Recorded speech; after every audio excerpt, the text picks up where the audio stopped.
All right. Let's see how this sounds.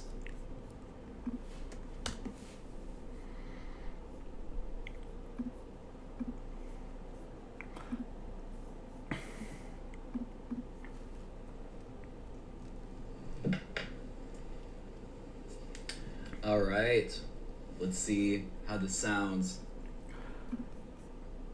Okay, sounds decent. Let me see. I'm gonna try to turn this maybe a little this way. I'm talking about the gain. So if I say something loud, hopefully it doesn't. Actually, would that be the gain? I don't know, but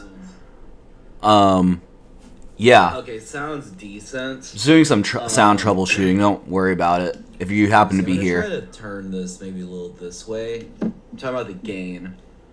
So if I say something loud, hopefully it doesn't.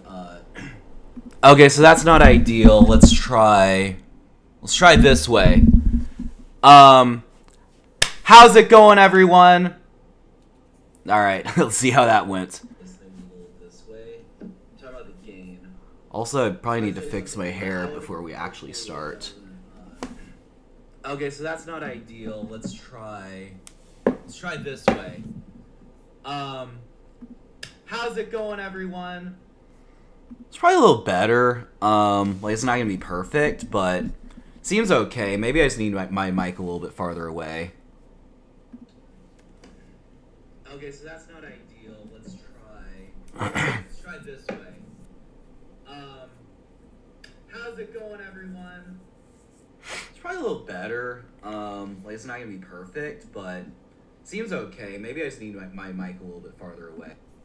Okay. And I believe it can just be heard pretty well. Actually, I don't need my mic visible. What does that really matter, right? I think there's more meaning to life than your mic being, like, visible.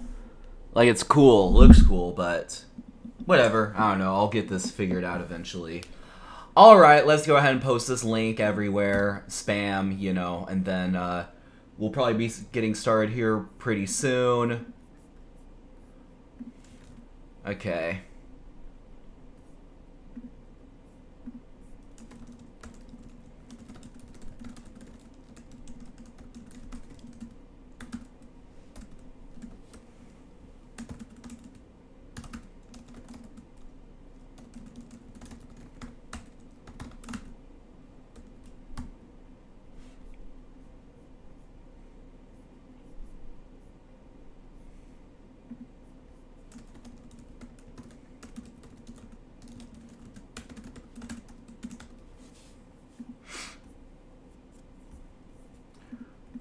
Hope you all are doing well. Anyone who's here, we'll push it out on Discord too.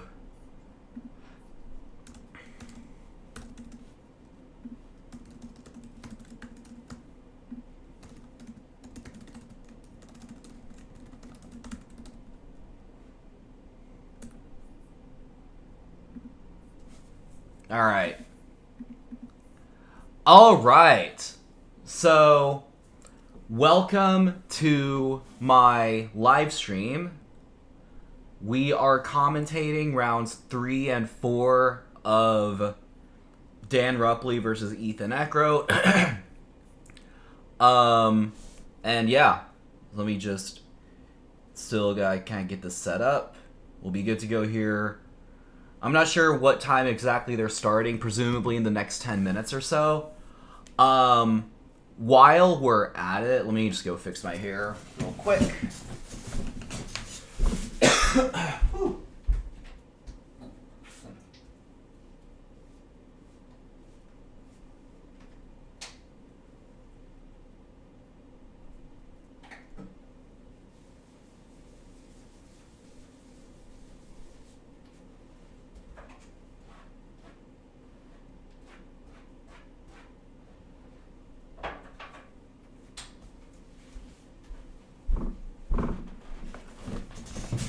Boom.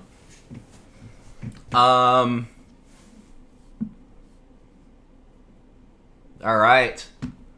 Welcome to the stream. Not really doing anything now, just waiting for the games to start.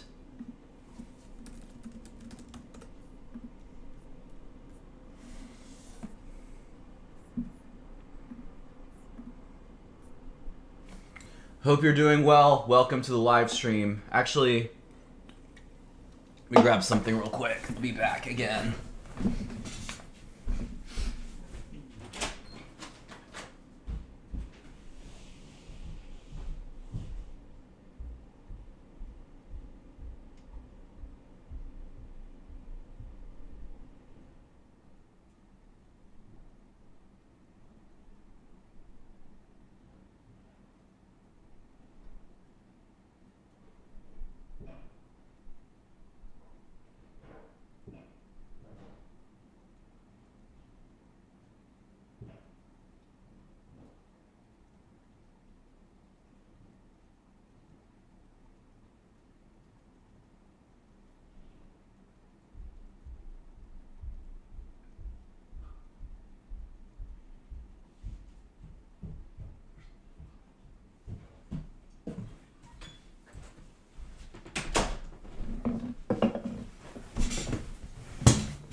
All right. We're almost all set. Just waiting for the actual games to start.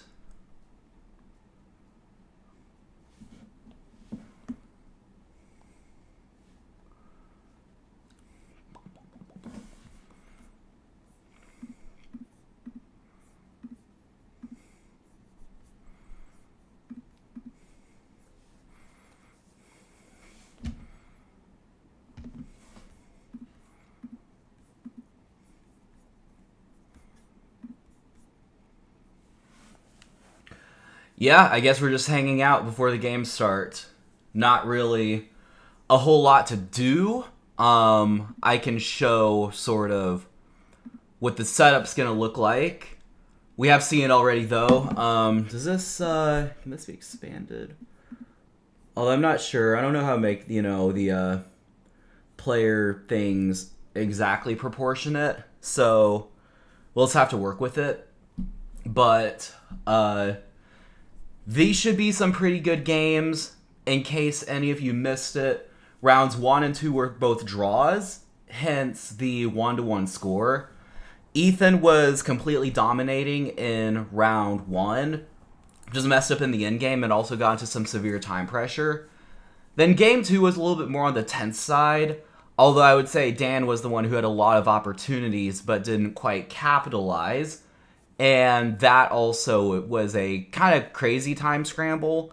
Not as crazy as the first one, but it also ended in a draw. So, we will see what games 3 and 4 entail.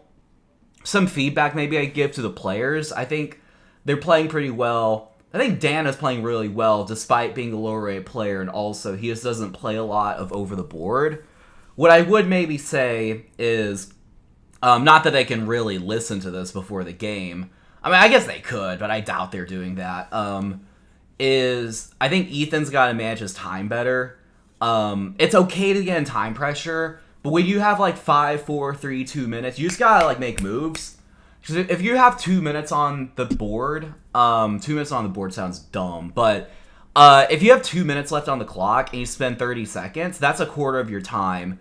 I mean, it's one thing if it's a critical position or an end game, but it's another thing, like, there are just situations where you have to move.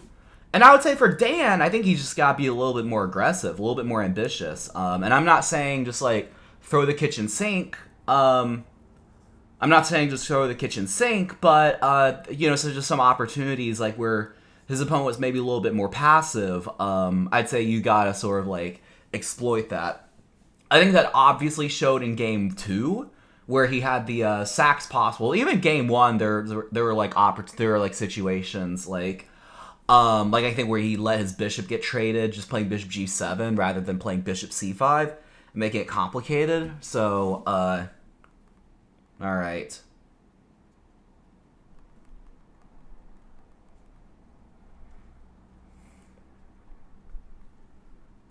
Okay, they're starting in about 2 minutes, so for what that's worth.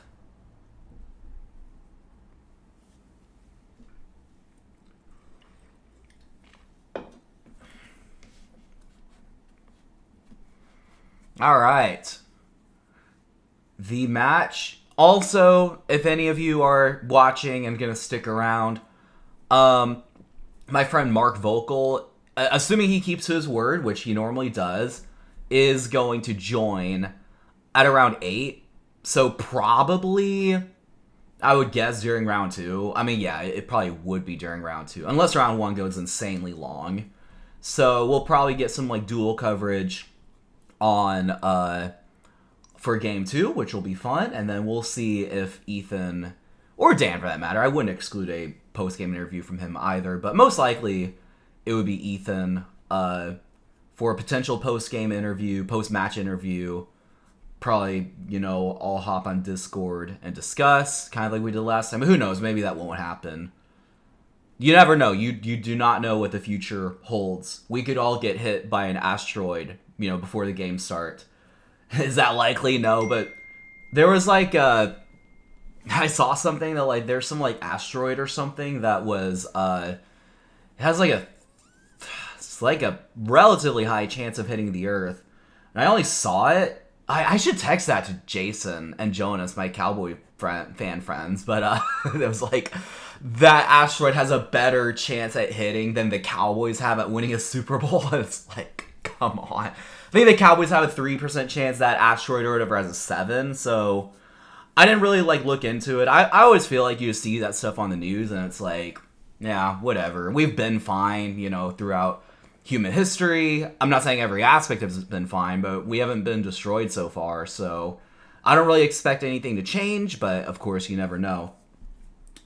You never know. As the Bible says, you don't know the day or the hour. All right.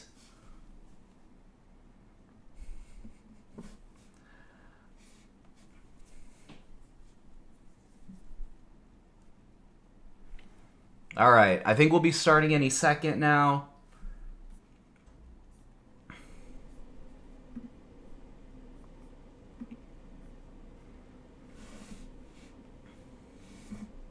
And we are off. Oh, I refreshed. Oh, that's dumb. Wait, did I refresh? No. Where'd the player names go? I must have refreshed on this screen. My bad. Ethan Eckroat 1617, I believe. Dan was 1492. Dan Ruppely 1492. Okay. All right. We have c4 on the board. Dan plays e5, which I would say is probably the most ambitious sort of weapon against the English, is my understanding. Trying to go for stuff like knight of 6 d5, maybe c6 d5. Ethan plays knight c3, and it is currently Dan's move, and he is taking a think. So, yeah, I think Ethan's just trying to switch things up a little bit. In game 1, he just played d4. He just played a Catalan, so the nice thing about knowing multiple openings is that you can just kind of switch up. Especially for matches, it's really helpful because, if you're expecting one thing and then they do another, that could throw their game off. I've definitely done that in some matches before.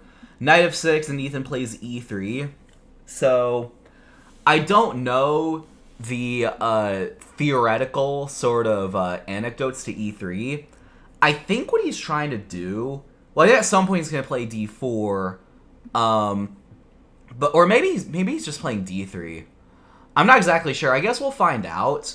But I think d4 would make sense. I think maybe even b3 is like a move sometimes. But I think it might be like knight e2, if I'm not mistaken. I'm trying to remember. d3, knight e2, maybe g3. I'm not exactly sure, but we'll see what happens. I mean, it seems logical. It seems like a logical move so far. He might just be trying to like sort of like liquidate this pawn just by playing e3, d4. Because then, he just plays like bishop e7. I mean, bishop e7 would be passive. Say he plays like bishop e7. Ethan plays d4. If takes, it's totally fine. And if e4, then you kind of have a target. But probably a logical move would be f3.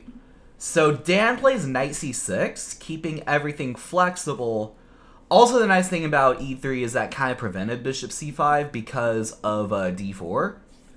not prevented like it would have been a blunder or anything, but it was sort of not, wouldn't have been a good move. So knight c6 keeps everything flexible. He could still play bishop e7 if he wants. He could play bishop c5, I guess, but even though d4 is technically now covered enough, that's still, it would be pretty risky. But I think the most likely square for this bishop, if I had to bet, is bishop b4. Because it's kind of the most active square. You pressure the knight, and also you just have influence over the center because you're kind of pressuring the knight, which controls the center. So that's a strong possibility. And I wonder what Ethan's going to do. He's taking a little bit of a think. d4 seems logical just from a human perspective. What I would kind of worry about positionally is if I play d4, if I kind of rush with it, what if Dan just takes and then goes d5 himself?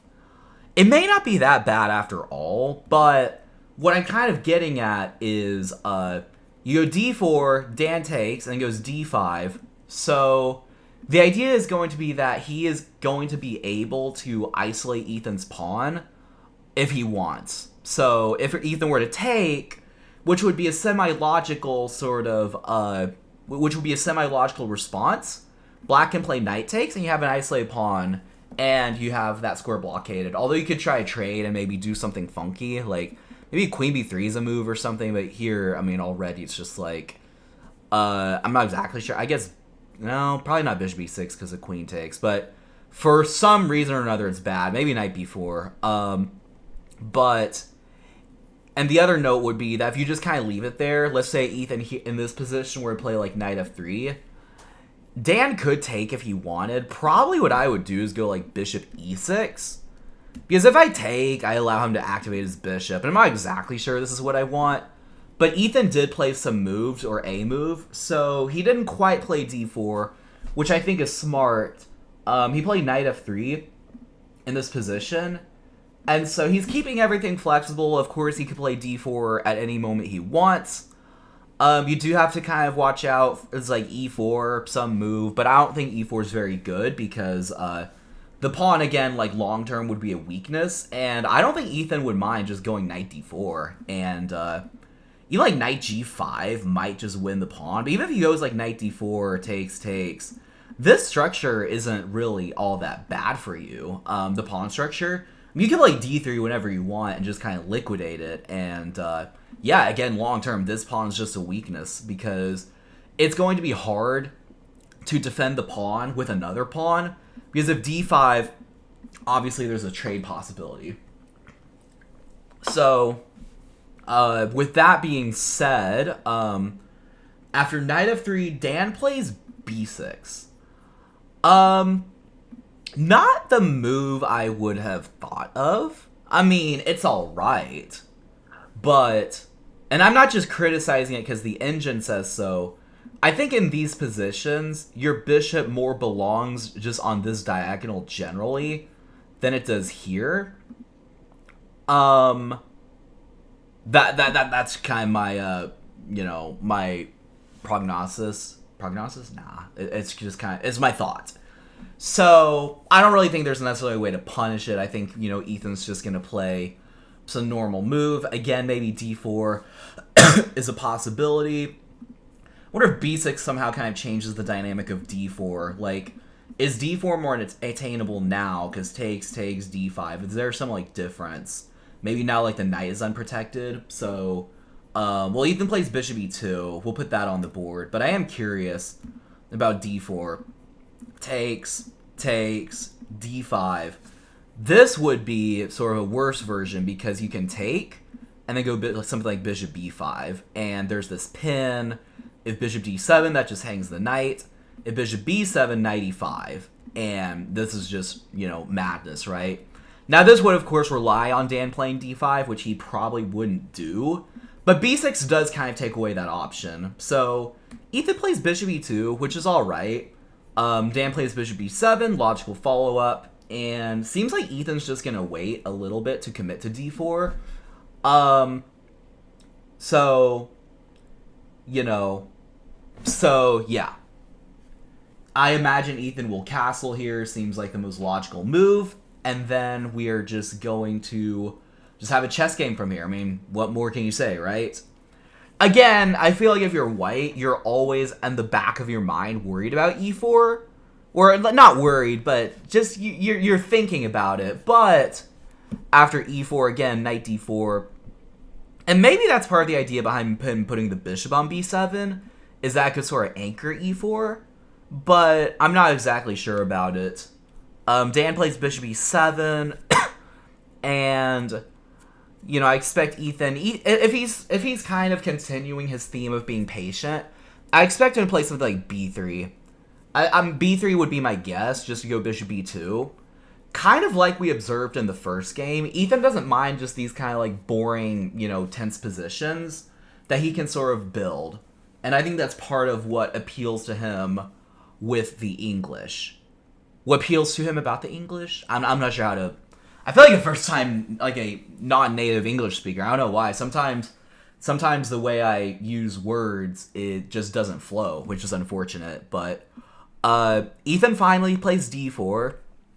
Judging by the fact that the engine didn't budge, it looks like it was the best move. And yeah, I think now, I think part of the other benefit behind d4 is that, well, you're attacking this, obviously, but also d5 is a very potent threat, because now the knight can't go to e7 because of the pawn on d5. And also positionally, let's say he takes and then say he castles. If you go d5, not only do you attack the knight, but if the knight moves, I guess it has to go to a5 or b8. I assume knight a5, doesn't lose, but also the bishop is blocked. I think that's kind of a positional concept that's not always talked about a lot, which is that if you can get a pawn to like d5, like there's some variations in like the Nimzo Indian, for instance, something like this, e6, say like knight f3, b6, I don't know, here, I'm just making up moves like here. And then oftentimes like d5 in these positions is very potent because you block the bishop. You chess geeks know like what I'm talking about, like you like higher rated players know what I'm talking about, but bishop e7 was on the board. Ethan played d4. Dan did end up taking, so we have this position on the board with the c and d pawns. Now, again, I think it would be dangerous if Dan played d5. Maybe less egregious because the knight's now protected, but I still would think that after d5, which is actually up there, and I did realize as I was saying this because you can just castle in some of these variations, but after d5, if takes, knight takes, bishop e5, I think the difference here is you can just castle and you're okay. There's no pin going on, right? So, castles... So e takes d4, and Dan does castle. Okay, wow, that's actually the variation I put on the board. So, yeah, I think Ethan should play d5, and he has a great position. He's probably just double-checking, just making sure that it's good, but I imagine that Ethan's going to play d5 here pretty soon.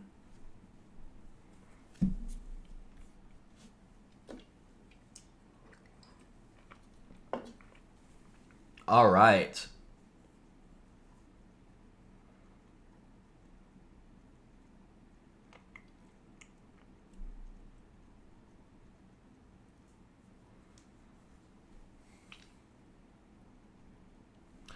Yes, and as I explained earlier, d5 is the best move because you block the bishop, but also this knight does not have very many good squares to go to.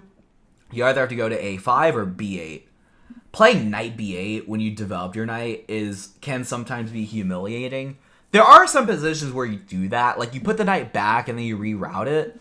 But, I mean, I don't really necessarily think Dan has, like, a good reroute here. I mean, in theory, you could play, like, knight b8, then d6. But it's going to take a lot of tempi. So, that's not really an ideal scenario for him, right?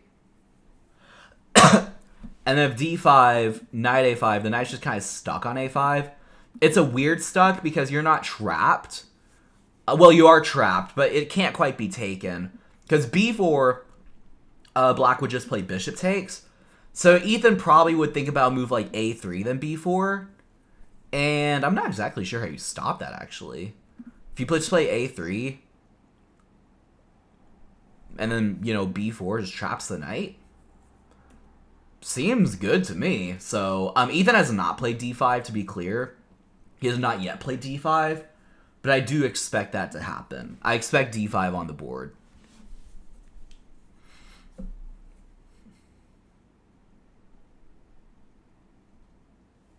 All right. It's on the board. Ethan plays d5. And the question just being, where will Dan put his knight?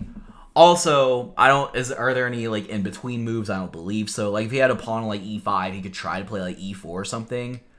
Although it probably would be met with like takes, and then you take the bishop. I don't know, but anyway, so he's gonna have to move the knight. Also, what I didn't really mention is knight b4. For some reason, I didn't realize that that's a move. But knight b4 is not really, all that inspiring after a3. Knight b4, a3, knight would have to go to a6, and then I would probably just play b4 there. So Dan does go knight b4, which might be the best sort of retreat. I'm not exactly sure. But I do expect Ethan to play a3, and I expect to get this position. And then I think Ethan would play b4. And then, you just have this lovely pawn structure. The knight's now completely restricted. You can't even go to c5 as kind of a fallback. So I predict we will have this position. I do hope that everyone who is watching is doing well. Appreciate everyone who is stopping by the stream.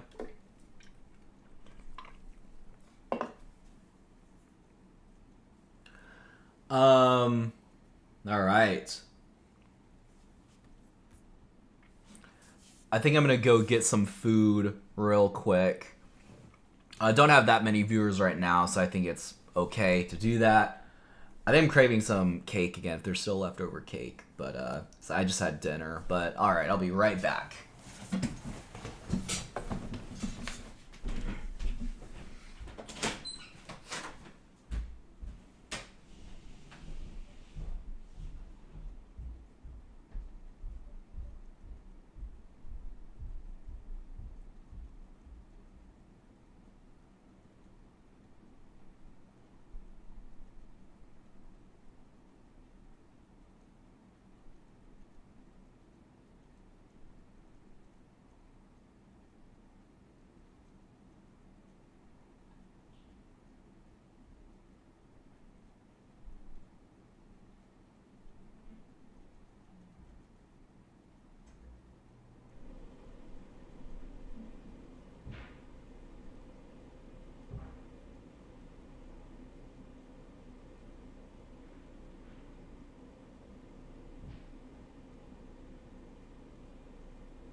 All right, I'm back.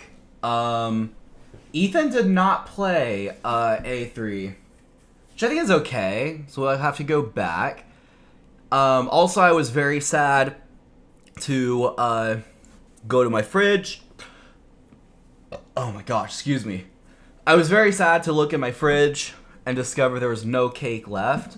So, I'm not having cake. I currently don't have food. I'm thinking about a substitute, but Dan plays d6. And now, I assume, I don't know, part of the whole deal is that, now this bishop's just, permanently locked. Not that it really, made a difference, or not that it was going to change, I guess what I'm trying to say. But, you could always have, c6 ideas looming. But, here, c6, there's d6. So, Dan plays d6. And then, I expect a3. I expect this to happen, but we'll see. Maybe Dan would have a weird, c5 move or something like that. c5 could make things interesting. you know, if he plays b5, he plays knight c7. Just tries to, like, just, you know, just lock things up. I don't know why this is completely winning for him. I think it's because it takes, and then b5. Yeah, I think it's because it takes, and then you go b5. Okay, that's it. So c5 wouldn't be a good move. So bishop f4, d6 is on the board. a3 is on the board. So yeah. I mean, not sure what else to say. Knight a6, and I expect him to play b4. Part of the idea behind playing b4 is not just to gain space. It's not to attack the knight, but the idea behind b4 is to take away the c5 square from the knight. Because if Dan can put a knight on c5, he's probably... Well, he's doing better. I don't think he'd be, like, equalizing, but he'd be able to go, like, knight e4, and then could try to consolidate. Maybe he could then play a move like c6. But when you play b4, you sort of take away the c5 square. And so the knight's just kind of stuck. You can only really go to b8. Hopefully Ethan sees b4. I believe it's the best move.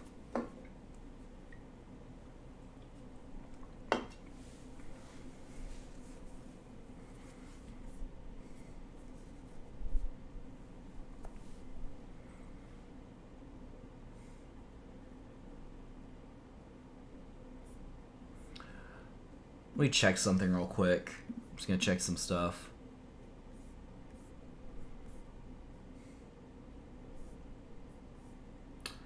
Wow, Ethan did not play b4. He played knight d4. I'll check that in a minute.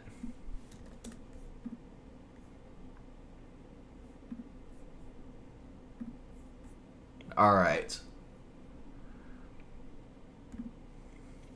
So b4 is not on the board.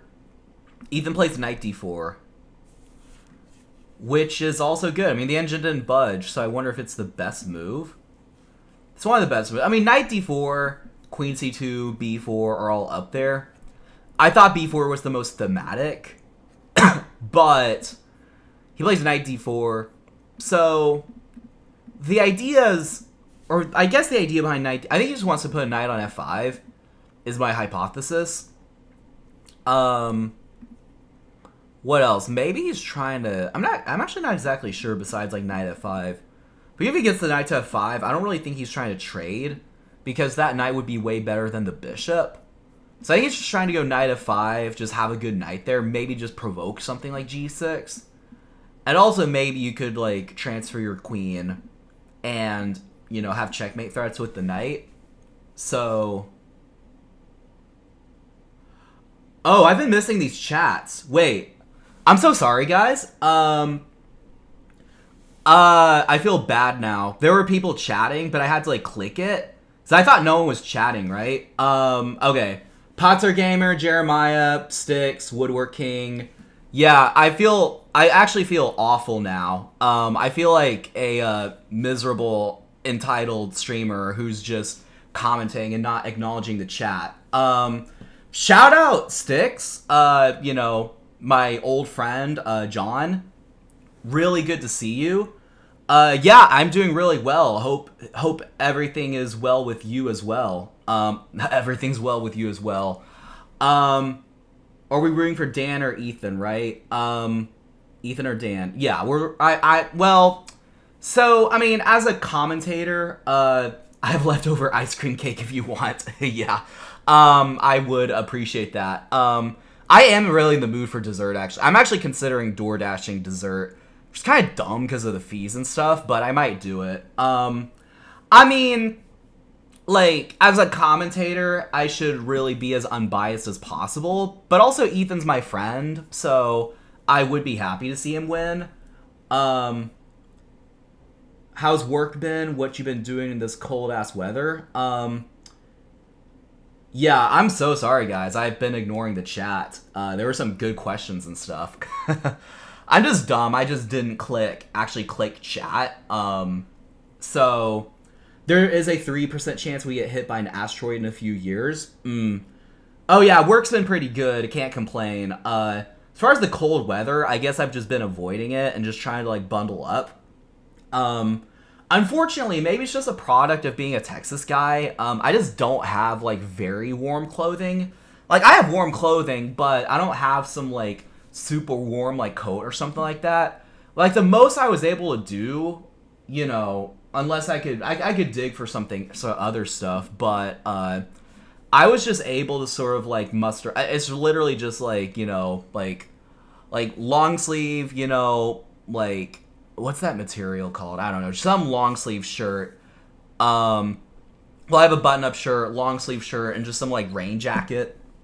Light rain jacket, not even like all that heavy. So really, just been trying to avoid it. It's supposed to be a sitting destroying asteroid. Daniel doesn't remember the dinosaurs. I obviously don't remember the dinosaurs. All right, hope everyone's doing well. So we have bishop f3 on the board. With bishop f3 on the board, try to actually, let me make this the main variation first. So let's go promote. Bishop f3, what could be the idea? I guess maybe he's trying to prevent, like, I don't know, actually. Rook e8. I'm so a little rattled that I ignored chat. But it'll be fine. I don't think anyone's gonna take that personally. Yeah, I think Ethan just has a great position. Don't really know what to say. I mean, this bishop's blocked. The knight sucks. This does kind of scream similarities to game 1, where Ethan was dominating. So we'll see if he can sort of like overcome it. By the way, Ethan has 31 minutes. What's his name? Dan has 35. So, time's looking pretty good. I mean, time's about equal. I think if I'm Ethan, I mean, I would always be inclined to play b4, but apparently he's not about that. I think what he's saying is that if, like, knight c5, then he can go b4 and the knight wouldn't have anywhere to go, which is completely fair. But I might try to play a move like queen d3. Well, queen d3 kind of runs into knight c5, doesn't it? So maybe not queen d3, maybe queen c2, because I'm trying to get the knight to f5, is my thought process. But yeah. Oh yeah, I forget your identity. I forget that I know you, Jeremiah. I think. Yeah, Jeremiah, yeah. Because I get you confused with like another chatter I've seen before, unless you're the same person, but yeah. Yeah, no, things are... Yep.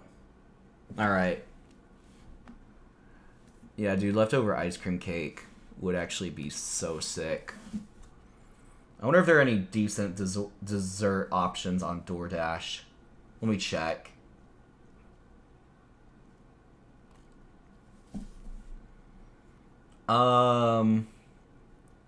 Dessert.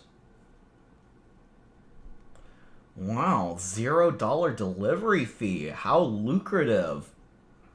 Haha, crumble cookie. How about no? Yeah, I did remember that you're Evan, but I didn't remember. Every time I see the name, I forget that it's you. So, okay, hypothetically, Cold Stone Creamery. If I just got like something, wow, this is $7, $8. Like an Oreo overload is like $8 plus. So let me see. I'll do the cheap one. I'm not even ordering yet. I'm just seeing, like, hypothetically, if I wanted to DoorDash like an ice cream over here, that'd be $12. $12 is not a terrible deal for, like, I mean, it is, but for like a one-time thing, I gotta start warming up for Ennis. Yeah, no, I mean, yeah, I see what you're saying for sure. I feel you. It'll be interesting, I mean, what the field is like, because it's like, it'll probably mostly be just sort of like Waco chess community people, but it's in Ennis, which is like, I wouldn't say like middle of nowhere, but it kind of is, it's a little out there. So, So we'll see how that goes. Queen c2 is on the board, which is very understandable. I think a move I suggested because I'm trying to get the knight to f5 as white. So, you know, again, b4 is always in the air. I think Ethan's just trying to build up his position. All right. I've decided what I'm going to eat. So, I will be right back.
All right, I'm back. What I decided to indulge in is cereal. Really, so you can't really tilt it much without just spilling it, but oh my gosh, got something stuck or something. In case anyone was wondering, it's Fiber One cereal, so not bad.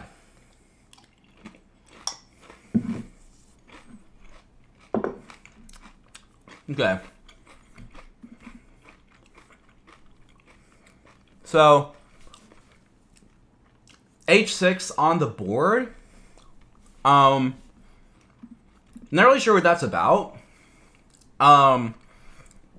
I mean, maybe you're trying to go G5, G4 or something, but that already seems like pretty risky. For the king side. So, and it doesn't really like accomplish much. It's not like G4 would trap the bishop. You just move it. So, you know, if I'm Ethan, I'd be inclined to play knight f5 or something. Knight f5 seems to make a lot of sense. Again, maybe you can just be patient. Just play a rook e1. You know, like doubling doesn't seem like the worst idea in the world. So, pretty reasonable stuff. Maybe h6 is just a waiting move. Maybe if I'm Ethan, I'm even inclined to play h3. So if he does play g5 for some reason, I can go bishop h2. I don't know. Maybe I'm not even sure that h2 is like the best square for the bishop. Maybe it's better on this diagonal anyway. All right, I predicted it. Ethan just plays rook e1, just being patient. Ethan is playing very patiently this game, which is good to see. It's good to see that he's not rushing, he's not doing anything dumb, he's just improving his pieces and just playing a better position.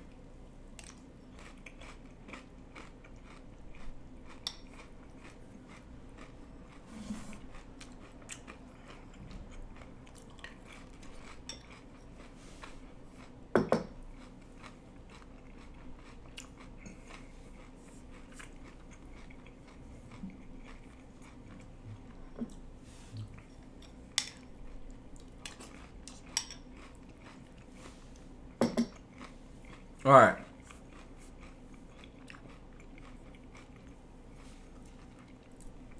All right. Appreciate everyone who is tuning in. We are tuning in to Ethan Eckroat versus Dan Rupley, local Waco Chess Club match. Dan is near 1500. Ethan is 1600, and the score is currently 1-1. Dan just played knight c5, which I think he just plays b4. Ethan does, and I don't think the knight's going anywhere other than back. So, not sure what he was trying to accomplish with knight c5. It's not like you can go forward. Maybe he thinks he has an in-between move, but I don't see it. But yeah, I think b4, and then you just like you just chill. Maybe this time Ethan will see b4, or he'll play b4.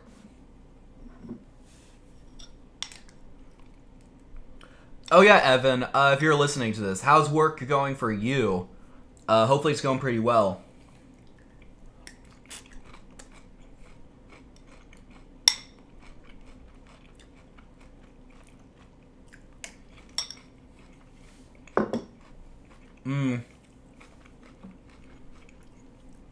So yeah, b4 knight a6. I wonder if there's something like on the concrete side. Probably not. I think the reason it just shot up in the eval is because you just lose a tempo. Because yeah, b4, knight a6, and you basically got a free move. Lots of training, onboarding, requesting access. I got you. It's just these like first few weeks of the job. Just I can imagine that. I see what you're saying. That's cool. That's good though. I'm glad you got a job and that it wasn't super far. Glad it worked out that way. And hopefully more chess. But, you know, if not, you know, just live your life, obviously. But bureaucracy central for the moment. Gotcha. So, Ethan's down to 25 minutes, by the way. 25 minutes. Dan has 32. So, not really a time pressure spot yet. But we're kind of getting there. Ethan, this whole match, has been kind of playing like on the edge as far as time goes. Excuse me. He's been playing on the edge as far as time goes. He got into time pressure both games. So, we'll see how he handles it. Kind of like I said in the beginning of the stream, he just needs to make quicker moves, like when he more approaches time pressure, I think. So yeah. I have some awkward streaming moments. I'm just like, so, yeah.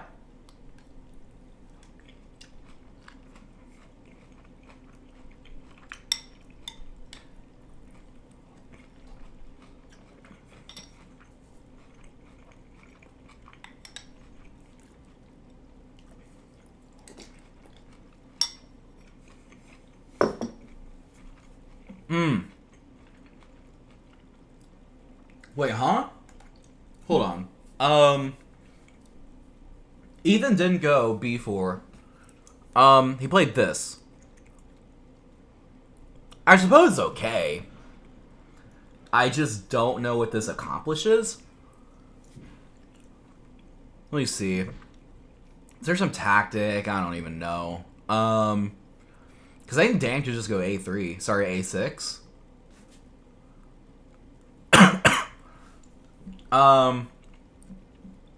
Yeah, a6, and just gotta drop the knight back. Huh. Yeah, I think Dan will just go a6. He'll drop the knight back. He wants knight f5 and other knight d4, I think. That makes sense. Just trying to go here and here. I think you're just too slow if he plays a6. Oh, the knight's trapped. Oh, interesting. Oh, so he's just going to go back. And then b4 would threaten to trap it.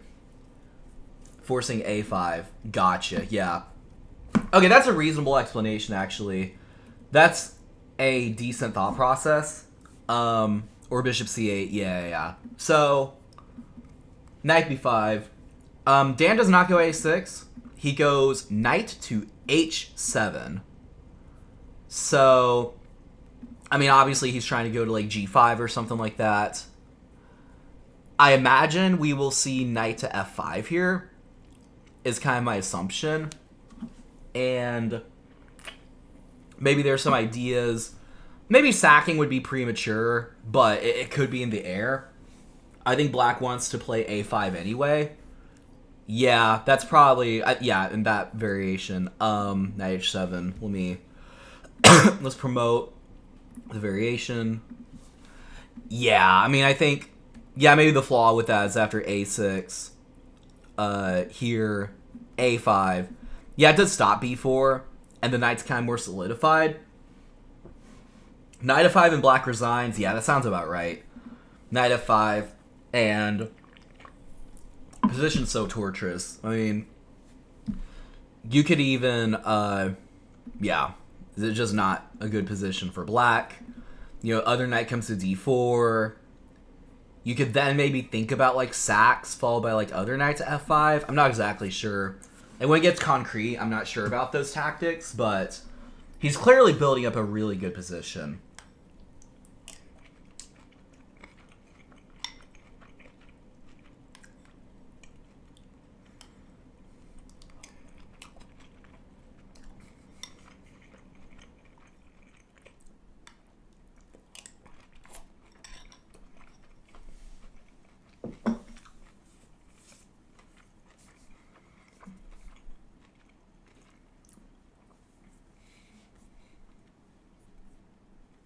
Here, I'll mute myself when I'm eating.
Yeah. H3 seems good. White's crushing it? Yes. White's doing really well. Yeah, H3, I guess the idea is to go here, and then you have more sort of a hook on the F5 square. You can't really play F5, obviously, because there's takes. You don't really have the resources. H3 does indeed make you look like a dumb person, but, you know, seems reasonable. I wonder if black just has something concrete. If they have G5 and G4 now. I'm not exactly sure. Knight G5. Trying to do as much of the stream as possible without lines. So I don't see the best move unless I turn it on. Apparently after A6, Knight C3. And then... oh my gosh. And then here. You know, I guess... So what's it saying here? Instead of H3, the best move is B4. It says B4, Bishop F6, and then H3. Wait, why do these lines make no sense? It's like, he plays B4. Oh, wait. This is interesting. Full disclosure, I am reading the engine. So, you know, don't get too riled up. I think the most natural move would be Knight A6. After Knight A6, and I don't know if he's going to play it or how findable it is, but Bishop E4. The knight isn't trapped after A6. A6, Knight C3. Oh, I think you're talking about this. Oh no, earlier. A6, Knight C3. Yeah, I think the knight is trapped. I just don't know. For some reason, it says... I'm trying to think. So it's saying Bishop F6. So you play Knight C to E2. And they're just saying you calmly just go Queen E7. Giving your knight the square. But you also are moving into the... That's okay, this is just computer nonsense. So, the game variation... he played B4. b4's on the board. Black played knight, or black hasn't played knight a6 yet. But we're looking at some lines. Why do my games not have peace like this game? I don't know if I would call this peace. I think Ethan's kind of positionally, like, it's not like, you know, all that dynamic, but Ethan's clearly has a good position. Knight d4 is hanging, right? I have no board vision anymore, right? Yeah, after bishop f6, the knight on d4 hangs. So, yeah, no worries. It says after knight a6, the top move is either h3 or bishop e4. Bishop e4 attacks the knight, which kind of, you know, piqued my interest. If knight f6, you just go bishop f5. So the queen's almost trapped, which is crazy. And then you just, after some like poking and prodding, you have the resources to sack on h6. And then g takes. Oh my gosh, this is so pretty. I don't even know if you can come up with this. Bishop takes, g takes. And again, I did disclaim, I am reading the engine. I'm not coming up with this. Bishop e6 is the only winning move. Wow, Ethan's playing bishop e4. He's playing into it. F takes, knight takes, and that's just GG. Right. Okay, so bishop e4 is on the board. Ladies and gentlemen, well, probably gentlemen, but ladies and gentlemen, bishop e4 is on the board. And his idea is to go bishop f5, kick the queen away, and then we'll see how he follows up from there. These variations can get so pretty. Like if he sacks on h6. I'm not sure that he'll find the resource with this and bishop e6. Maybe he will, though.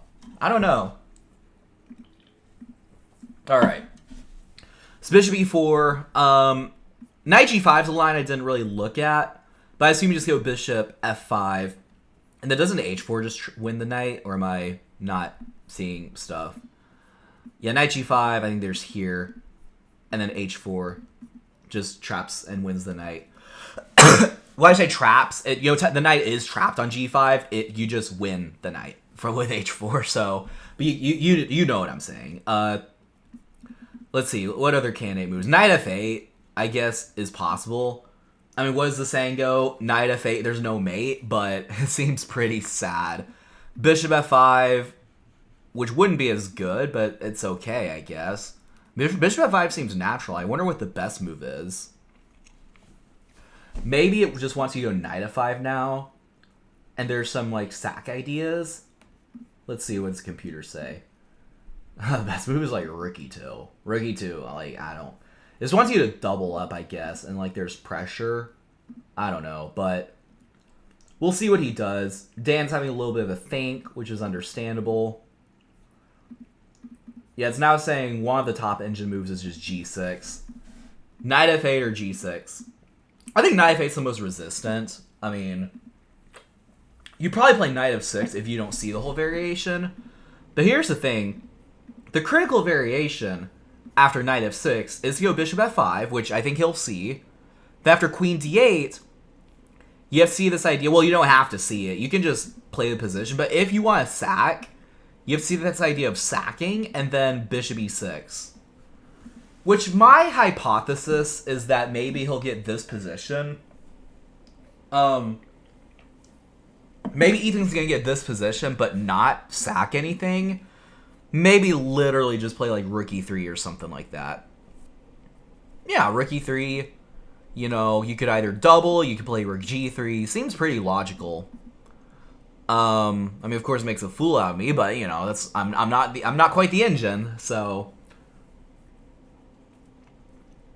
yes. So yeah, this is the position on the board. Excuse me.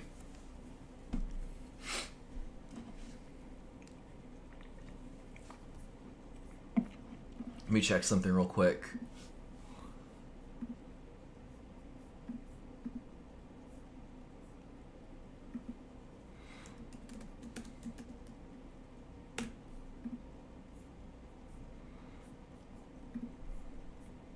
All right. Knight to f6 is on the board. And Ethan clearly should play bishop f5. I think that's no doubt the best move. Dan will play queen d8 unless he hangs a queen. Right? Yeah, there's no... I was saying that, like, knight takes b4 is the second best move, but it literally doesn't change anything after queen d8. So, bishop f5, queen d8 should be on the board. So... Yeah, bishop takes h6 is the most winning move if he finds this in bishop e6. But he could play other moves and he's fine. So, knight f6 is on the board. He hasn't played bishop f5 yet, but I imagine he will.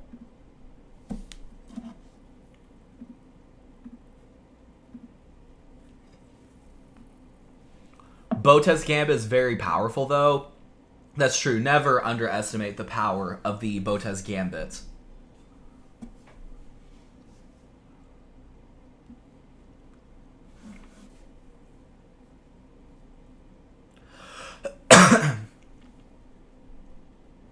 Q. Bishop takes h6 and knight e6. What is that? Yeah. The variation, I don't know if you saw it, is this. Here, and then here. If Ethan were to sack on h6, this would be his only winning move. Bishop e6. I mean, it's just beautiful. You're threatening queen g6. If takes, you just go knight takes, and it's just like GG. The more I kind of look at this, the more I kind of think he's gonna see it. Or see that idea. I don't know. Might be easier, though, to say since I saw it with the engine. But you play bishop e6. I mean, he kind of has that, like, eye of, like, a shark. I don't know. Like, eye of a tiger, maybe, I guess.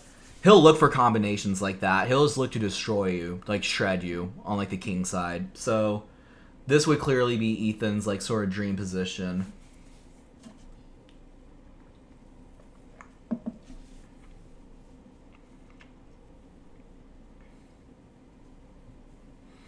All right, bishop f5 on the board.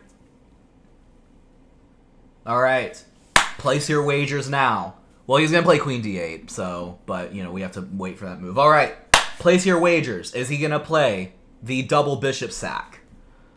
He has 18 minutes to come up with it, although it would be pretty foolish to spend all 18 minutes thinking here. Will he play it? Very hard to say. If I had to get, I think he'll just play something safe, but this is the move. Bishop e6 is crazy. Yeah, I mean, it's not hard to, like, sack if you just have some guts, but playing bishop e6 would be absolutely crazy. And it's the only, like, winning move. Like, there are other moves that are, like, less than +1. But in order to justify the sack, you'd have to play bishop e6. But yes, bishop e6 is crazy. It's very crazy. Alright, let's see if he does it.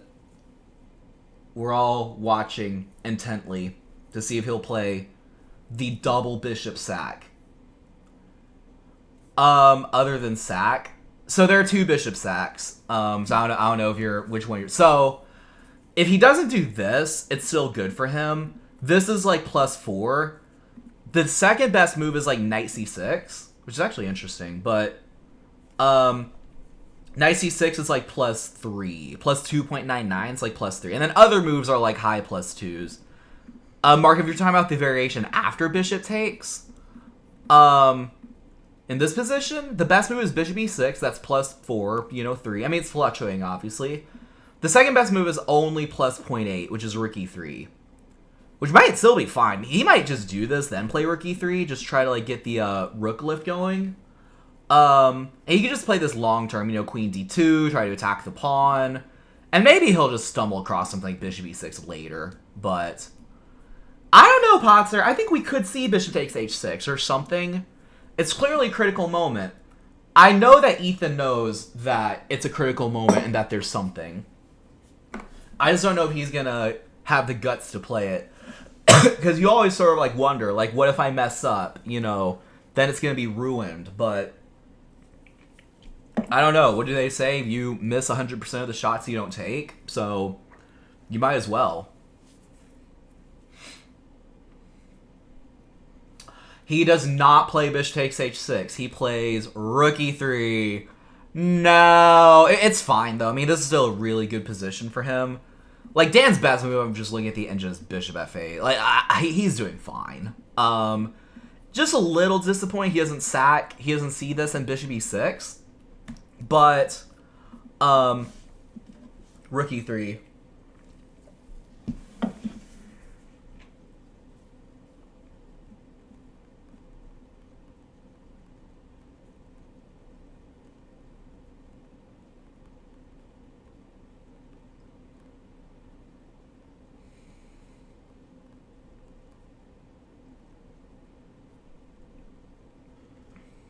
So yeah, I guess you're right, Potzer. At least for the moment. For the moment, we want to see bishop 8. We might see it later. In fact, you know, I kind of would be a little surprised if we don't see it. Dan plays knight h5, which allows something. I wonder if now sacking is even, like, more. Like, now you're kind of encouraging him to sack. It's kind of, you know, the difference. I think, again, sack, and then bishop e6. The problem is, if bishop e6 doesn't occur to him, I'm not sure, like, what he's going to do. Yeah, I'm just confirming this. Now, here he actually doesn't have to play bishop e6. Actually, here... No, bishop e6 is up there, but the best move is just rook a to e1 in this position. And I think you're just trying to go, like, queen e2. And you'd have potentially a double attack. It's just so overwhelming. I mean, he should... I know I'm saying this with the engine on, but he should just sack on h6. He's literally encouraging you to do it. Dan played knight h5. Please sack on h6. Yes. I think Dan's overestimating how easy the sack is.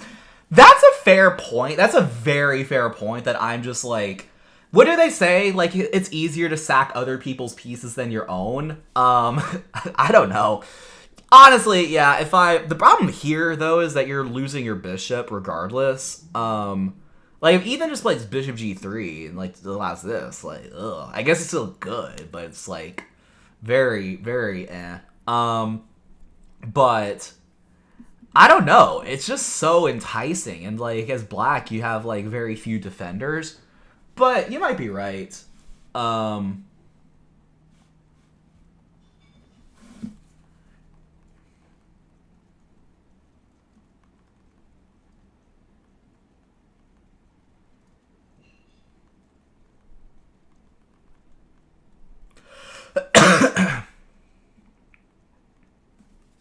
Okay, we'll see what he plays. He hasn't made a move yet. He's definitely considering it, without a doubt, but...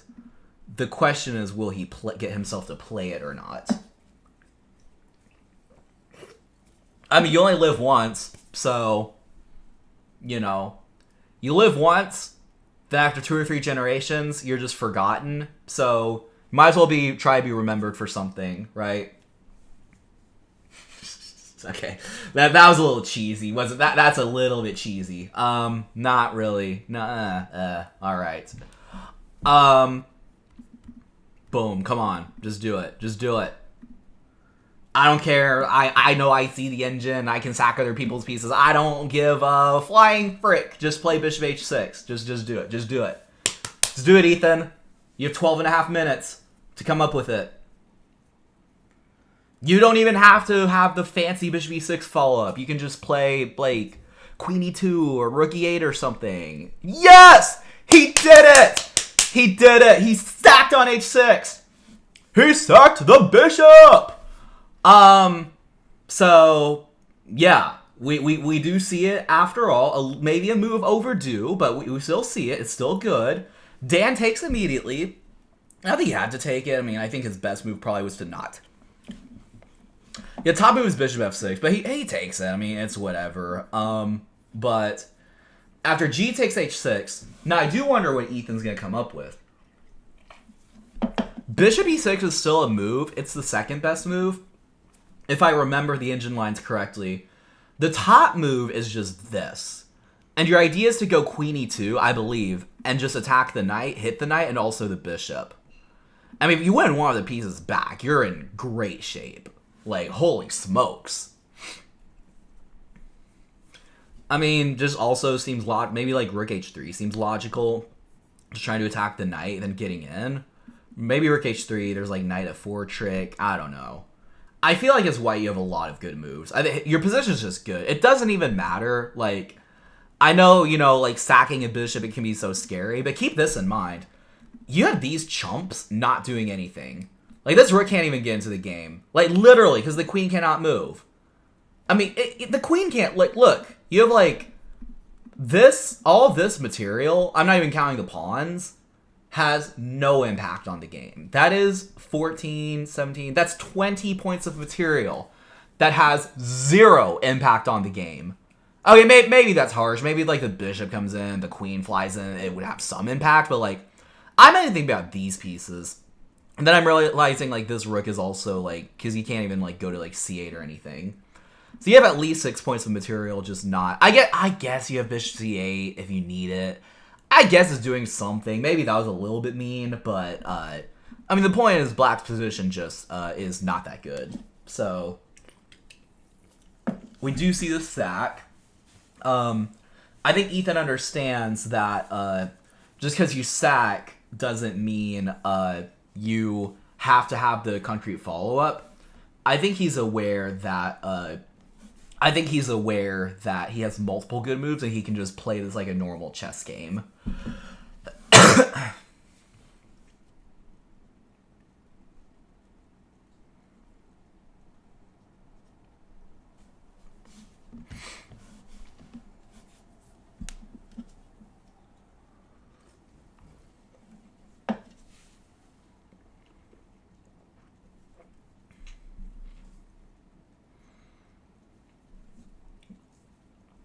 All right.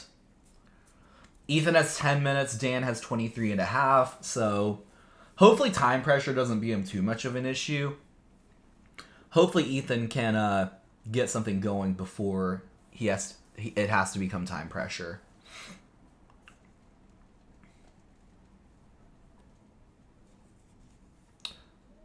Wait, okay. This did not occur to me. This move. Wait, I'm trying to actually see for myself. Oh, it's not a sack. Oh, duh. It's just this. With the queen protecting. I thought it was a sack at first, but it's clearly not. I don't know. It feels like it gives the king a chance to hide. And I'm not sure what your follow-up is. Maybe you're trying to like put a knight on f5 or like the queen on f5 to attack the horse. But I don't know. The variation I see, say like king h8. Queen f5, knight f6, and you're just fine. I mean, apparently there's something better here. Really, black is doing well. Is it like knight g7 or something? Oh my gosh, is it knight g7? I was gonna say knight g7 and f5. No, but it's protected enough. What's the best move for black, actually? Am I dumb? Am I just missing something? Is it bishop c8? No. Wait, what is... I don't know. Bishop g5. Wow, okay. Bishop g... Wouldn't have occurred to me. Bishop g5 or h3. And then there's bishop c8. Oh, ouch. Ouch! Yeah. So there are ways to go wrong. I am not sure about bishop h7. I don't think you really needed to do that. I think you could just, like, build up your position. Obviously, if you saw bishop e6, that would be ideal, but I'm not really putting those expectations on him.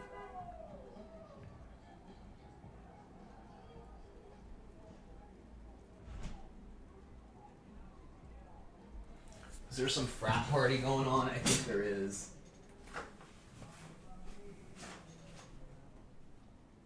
Can't really... I wonder if it's, like, Sing or something like that. Something going on. Hopefully they're not loud for too long. They're missing out on the chess, which is sad. Imagine being in a frat. Imagine participating in Sing. Sing at Baylor is, like, I don't know, a tradition. How do I say it? Like, what is... I've actually never been to Sing. It's like frats and sororities, they, like, get together. That like do plays and dances and stuff like that. It's a competition, I think. I don't know, Mark, if you know much about Sing, you could probably add some additional context. It's like Sing season now, so like at work I have like a lot of interns who are like in Sing, so the problem is Ethan may burn time figuring this all out. That's true. The army was one big frat. You're not missing much. Yeah, I imagine that. Check, King H8.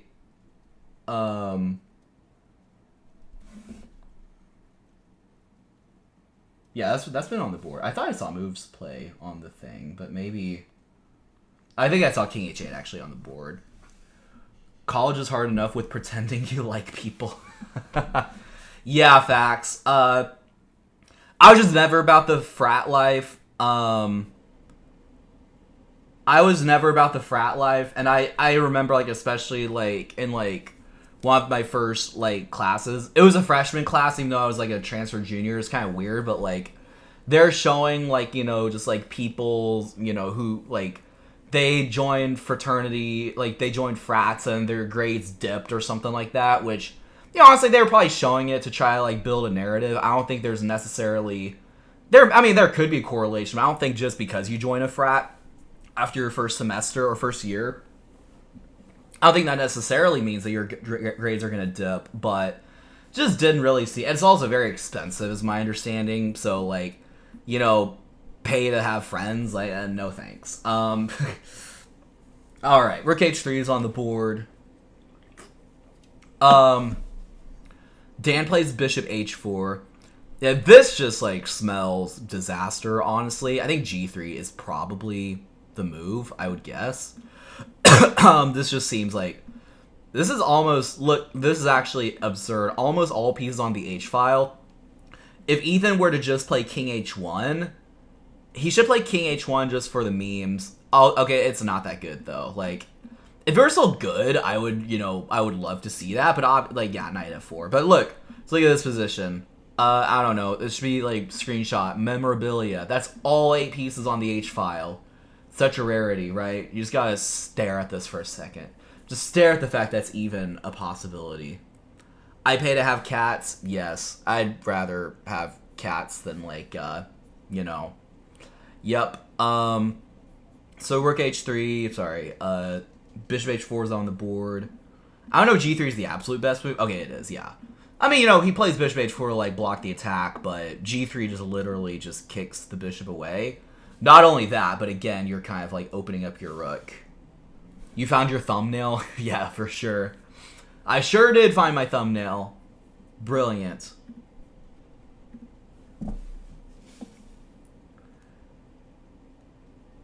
It's a dance musical competition. If they play, they perform again next semester. Yes. Yeah. No, that's basically the gist of it. Also, the noise died down, so I assume they just went somewhere else. They're, like, walking, but yeah. Driving around in Waco is always, like, interesting during Sing, because it's, like, all of these people, either guys or girls, they're just dressed the exact same. I swear, they're like 20... I feel like there would be like 50 of them at a time. They're just crossing the street. Like, yeah. I mean, good for them, I guess. I'm, you know, happy that they're... I guess I'm, you know, happy for them that they are fulfilling what they want to fulfill, but, you know, it's always pretty interesting. Mark, I assume your business frat didn't do Sing, or did they? I don't get the impression that they did, but maybe I'm mistaken. Yeah, just Rook takes H4 here. And then, yeah, this is pretty crushing.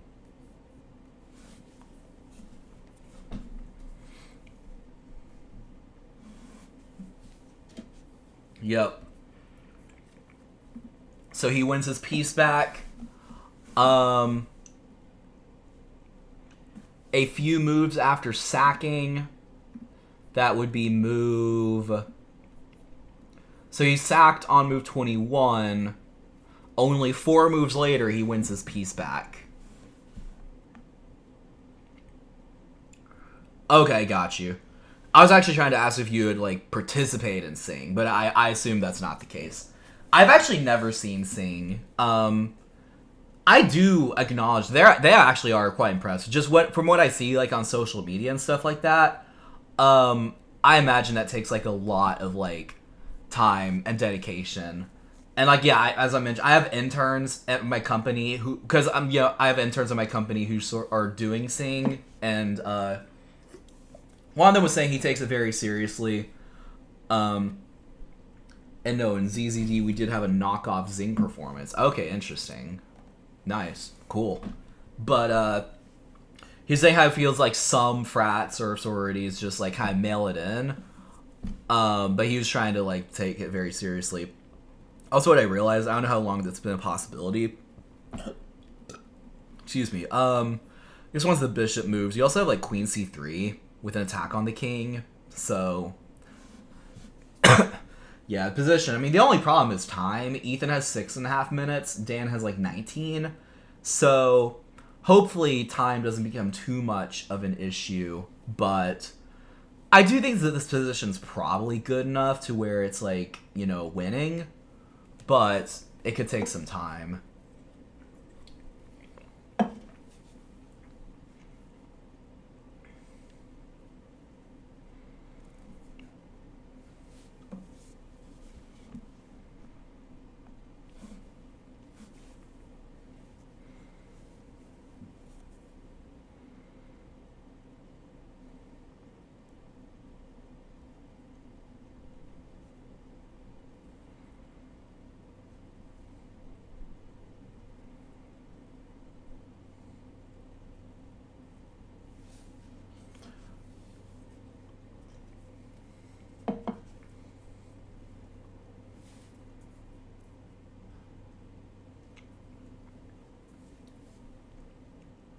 Are there any ways Ethan can blunder? Is everything good? Yeah, that's a good question. Trying to think. I mean, you can construct a blunder, obviously, but I'm trying to think, like, realistic. I mean, like, I don't know, he, like, here, maybe, and forgets that the bishop is hanging, or maybe he, like, moves the bishop. I don't even think that's necessarily a blunder. I don't know, like, knight f6. If Dan plays knight f6, I wonder if things could get tricky, because he has to, like, move his bishop. I think he'd go bishop d3, and then, yeah, I'm not exactly sure. That's actually a really good question. We might just have one way to find out, but, yeah, I'm not exactly sure. Alright.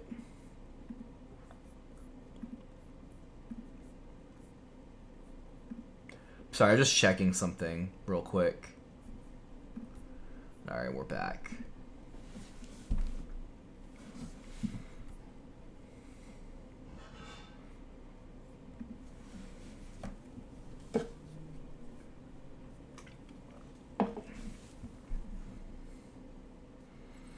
Alright.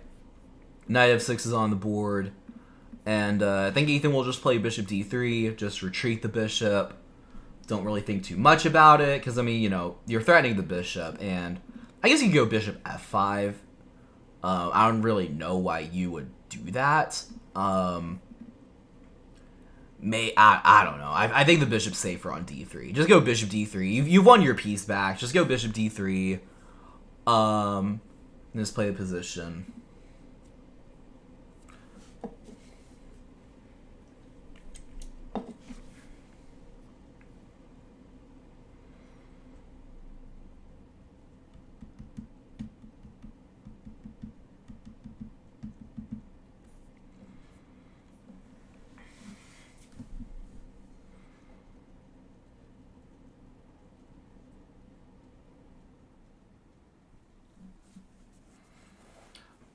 Oh wow, Ethan plays f4. Not a blunder for sure. It's an in-between move. That's actually a reasonable move. I didn't even see bishop. Sorry, I didn't even see f4. Yeah, queen will probably move to like g7. So now the bishop will have 3 pieces attacking it, but then after queen g7, you can just drop back. You're fine. Yeah, Ethan's time is becoming a factor, potentially. 5.5 minutes left. So, that is a reasonable thing to be nervous about. Does he have knight f5 maybe, by the way? Sorry. Knight f5 and then just rook takes h6. So you'd lose a bishop and a rook. Knight f5 might actually be a good move. Yeah, no, bishop h6 did indeed happen a little bit later, but we got bishop h6, and then check, and then rook h3, and then Ethan's just mopping it up, assuming he doesn't spend too much time. He only has 4.5 minutes left. Yeah, I think knight f5 actually might be a move, if I'm not mistaken. Yeah, then you go here. He might be calculating that. That might be why he's taking some time, but... yeah, and then, you know, if the queen just moves, you have rook takes h6. And it's just like, yeah, just not that good for you. Although, I guess after rook h6, like, if the queen were to go like here, you would lose the bishop, but it's still pretty good. Maybe there's, like, check or something. I'm not exactly sure. Apparently after queen f8, there's something better. Yeah, knight f8's on the board. I'm trying to see, queen b2 straight up. Wow, this is just brutal. It's brutality. Yes, Ethan played knight f5. Knight f5 is on the board. You know, I think Ethan's position's starting to get so good. He has 4 minutes left, which is not nothing as far as, like, time pressure goes. But, yeah, after knight f5, I mean, rook takes h6 will come, most likely. Maybe there's a question of, like, after queen f8 or something. Like, is he going to play the most accurately? It's hard to say. Because I would be inclined to go, like, here, but then it would hang the bishop. Which is still good. I mean, best move is, like, g4, g5. Queen c3 is also decent. Queen c3, forcing f6, and then g4. And now you kind of have a hook. That is a possibility, but we'll see what Dan does. I mean, there's only so much you can do with the queen. Yeah, he goes queen f8, and oh, whoops, yeah, queen f8 on the board. And the most accurate move is to put the queen on the diagonal, and then you attack the knight. Like, literally after queen c3 or queen b2, the best move is rook e6. Maybe also, like, knight takes e6. Sorry, knight takes h6 is reasonable. But yeah, this might be a situation where, like, if Ethan doesn't find queen b3, sorry, b2 or c3, it might just be a situation where it could be a little bit tricky to convert. Bishop's now trapped, I realized. I mean, you can move the knight and, like, you know, kind of unleash a defender, but I don't know. This could be a little bit tricky if he's not careful. 3.5 minutes left.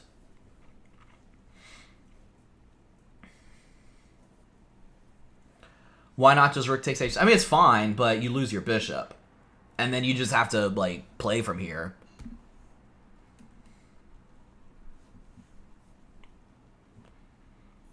Let's see, he's getting down to about 3 minutes.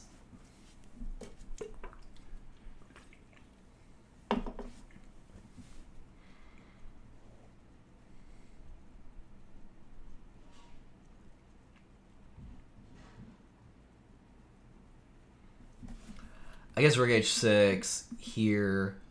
I'm thinking about moving the knight. Oh, but the rook hangs, so no. He's still thinking. 2.5 minutes left. So I was saying earlier about Ethan, you gotta, in those moments, you just gotta... Which snap is it? I don't know. You just gotta move. You gotta move. Even if it's not the absolute best move, you're still fine on the position. You just gotta move.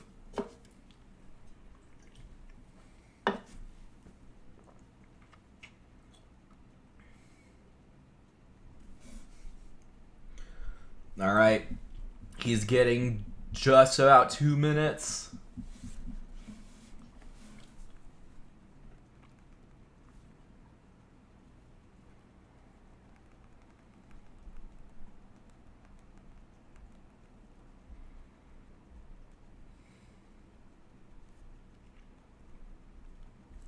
Yeah, he has 1:45 left. Yeah, he's spending so much freaking time on this move. I mean, I guess he's looking for a knockout blow, but if you don't find it, you should just play something. The time gambit, exactly. That's what I'm saying.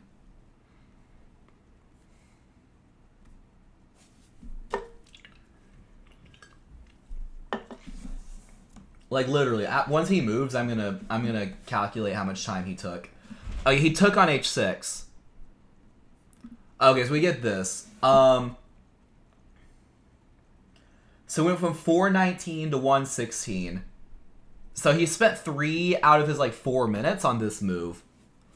I don't know. Dan's gonna play knight takes h7. What's your plan? The thing is, in this position, your plan is not all that clear. And knight takes h7 is on the board, by the way. In the previous one, like if you got queen c3, it's very clear. Whereas after rook takes, knight takes, maybe he thinks he has a discovery, but I don't really think it exists. So knight takes h7 is on the board, and I mean, he's still thinking. He's been thinking for like, what, 20, 30 seconds? He's at 49, 48, 47, 46, 45, 44, 43, 42, 41, 40, 39, 38, 37, 36, 35, 34, 33, 32, 31, 30, 29, 28, 27, 26, 25, 24, 23, 22, 21, 20, 19. Okay, so he plays this with 23 seconds left. All due respect, it just doesn't work. I mean, maybe he can still trick him or something, but yeah, sacking the rook doesn't really accomplish anything.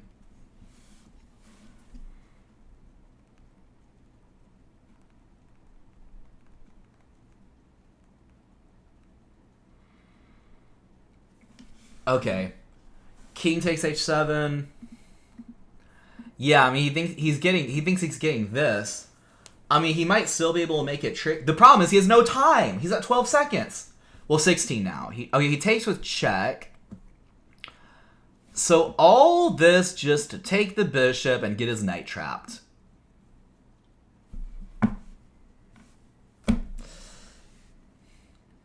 Yeah, I don't know. I don't know what to say.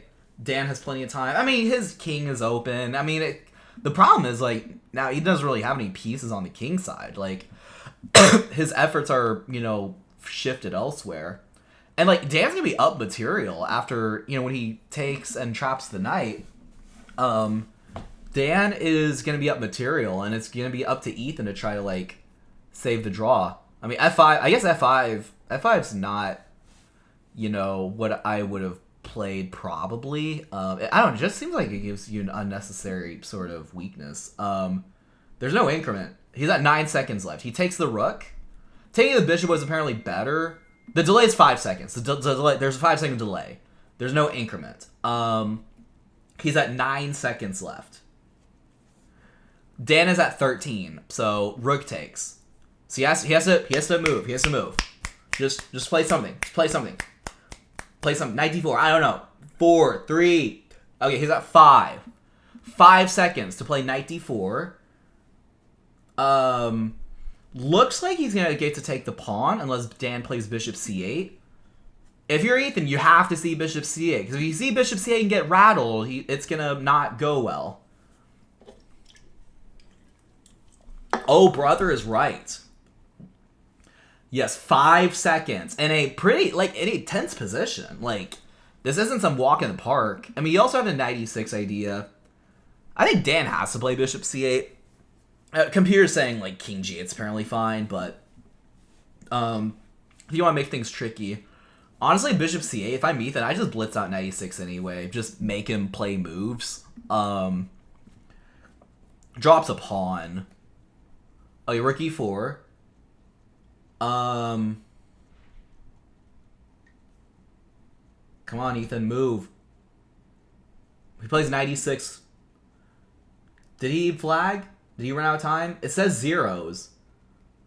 But hard to say yet. He might have 1 second. The clock says 0-0-0 with 96 on the board. We'll get a confirmation. We'll see if they place the kings or whatever. Clock stopped. Yep, he lost on time. He flagged. That is the game. And Ethan is no longer able to win the match. He can tie it with a win with the black pieces, but same story, completely winning position. He played really well. I was actually impressed not only with how well he played, but how patient he was. And he got the dream position, and then, he just Ethan'd it. So, yeah. The clock is at 0. Black has won the game. Let me go ahead and save this PGN. Wow. I'm not really in disbelief because it's Ethan. But still, that's like, that's just bad. Alright, let me just save this. We'll have to have a post-game interview after this. Yikes! Okay, I imagine the players will be taking a break. I'll just do, how do I mark the black one, like, on the board? Not that it really matters, but...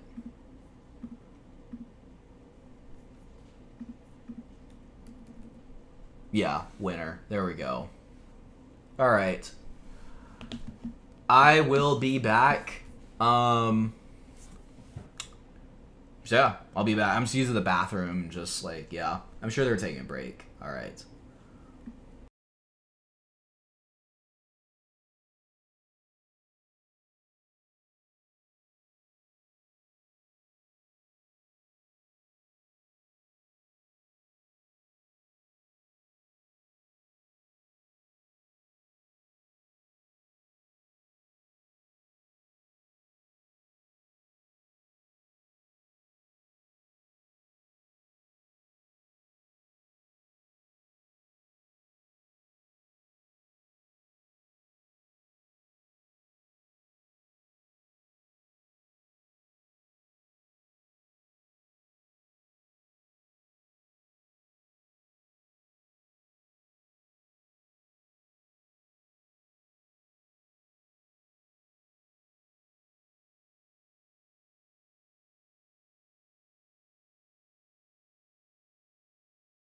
Alright. Oh, excuse me.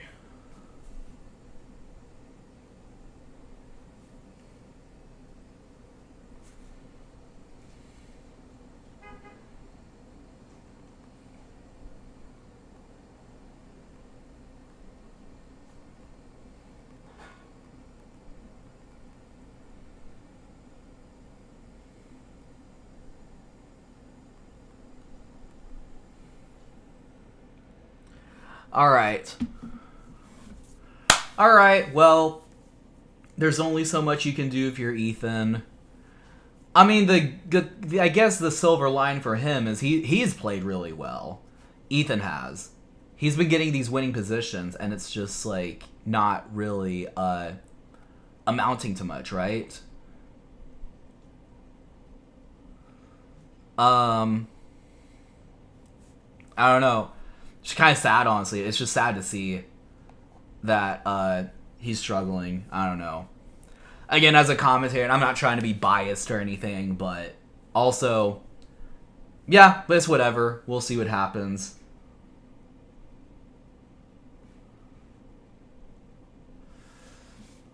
Alright. I'm sure they're taking a little break.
Alright, they're apparently, like, about to start. Start the fourth and final game. Alright. Well, if you're Ethan, you just gotta finish strong. I mean, you know, you just gotta finish strong.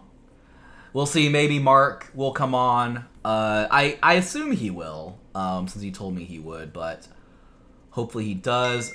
Oh yeah, let's update. Wait, seriously, is there someone on chess.com? Look at this. I'm fascinated because it's worth delaying the start of the broadcast. O-O wants to be friends. So you're telling me that you're on chess.com and you literally got the castle's sort of like move as your username. That's actually impressive. I applaud you, O-O. I applaud you for what you were able to accomplish. Like literally, I look up to you. I exalt you. I venerate you. Actually, maybe that's a little. But yeah, you know, I am so proud of you. You know, you're a rock star. So I will absolutely accept your friend request. From O-O. And let's get back to the chess. Let's see. So Ethan, okay, so Dan played e4. All right, let's get this set up. Hold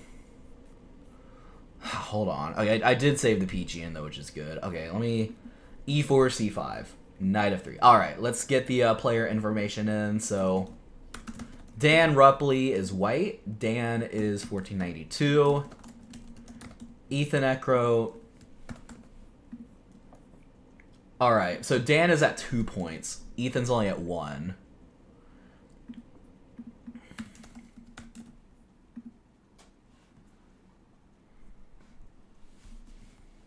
Alright. So we have this position, and Ethan plays g6.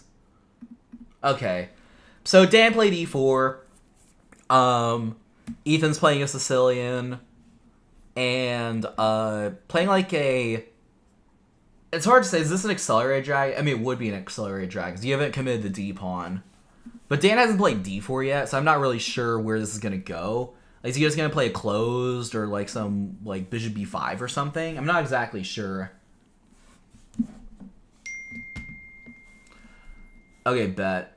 Mark's going to be on in about 15.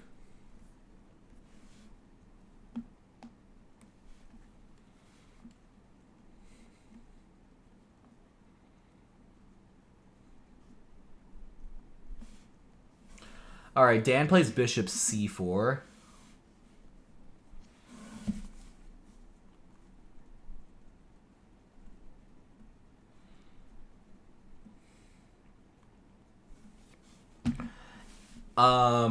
Ethan just plays bishop g7.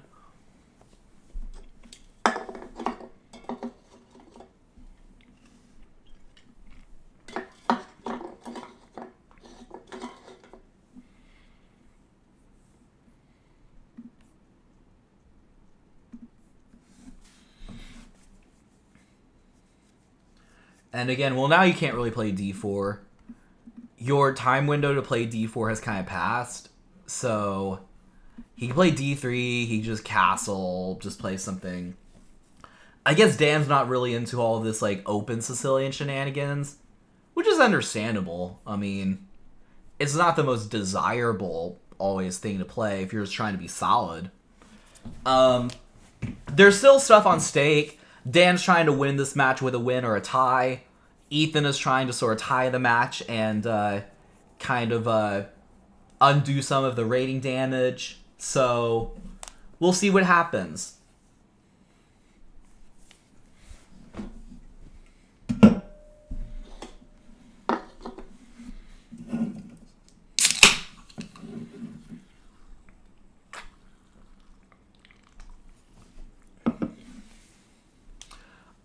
Ethan plays knight f6, which now kind of enables d4 as a possibility. if he wanted to play an open Sicilian. But my guess is that given that Dan hasn't played d4 all the opportunities he's had, he probably won't. He'll probably like d3, just play it like a close Sicilian or something like that. But we'll see what happens.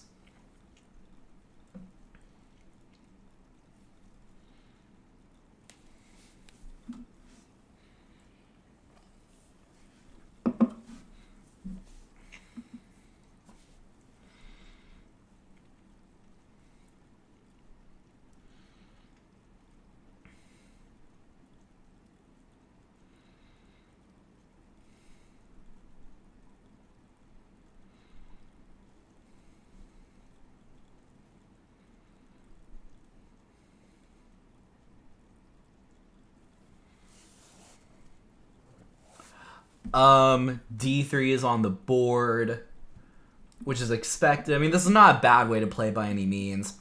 It's very solid. I do think maybe if you play this as white, you'd rather have like the knight on e2 and f4 rather than this. But this is also fine. This bishop could get targeted sometimes. Something like a6, b5 may not be the most desirable thing to face.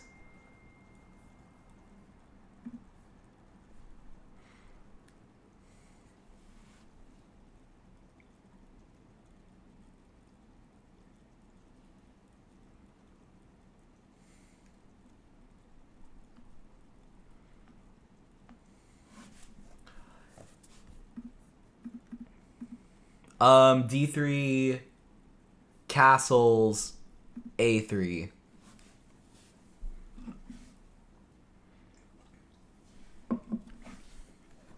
A3 on the board. So I imagine he's just trying to have a retreat square ready for his bishop. Yeah, pretty quiet stuff. I mean, you know, black can play e6, try to go for d5. I'd probably be more inclined maybe go for a queenside expansion, but you know, this is all pretty fine. I mean, it's a chess game. All you can really ask for from either side.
All right, Ethan plays a6, which is what I would have expected.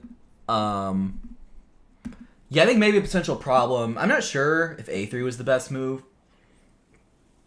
Now that I think about it a little bit more, because I think you want the pawn on a4, if I'm not mistaken, to stop a6, b5. I'm thinking maybe he should have done something like this. Or if Ethan played a6, you play a4. And then you just stop b5. Whereas now, I mean, you can play a4, but you kind of waste a tempo doing so. Which he might just let b5 happen. Like, maybe he'll play something like this. And I'm always inclined to play h3, because I want to play bishop e3, but it could run to knight g4. So I'd be inclined to play something like this. And then, if b5 here, I think Ethan's just doing okay. I mean, you know, I like black just practically, but I think both sides are doing okay.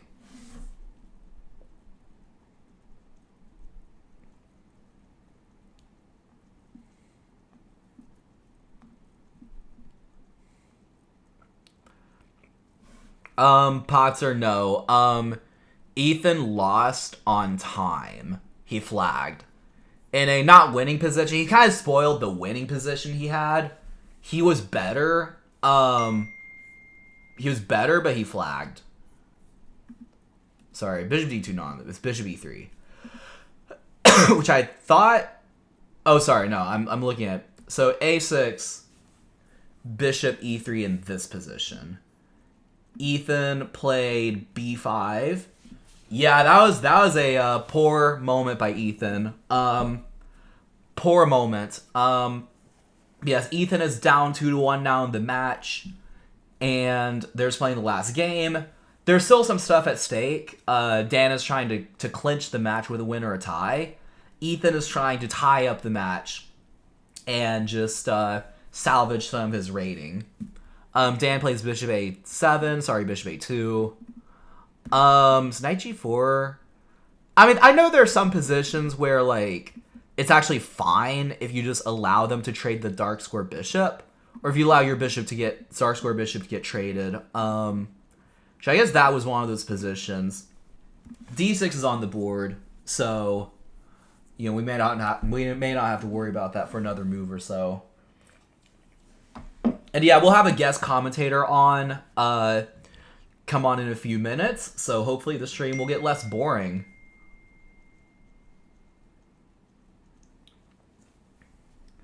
All right, let's so we're waiting on stuff. Oh no, did I? Oh, good. I think this is the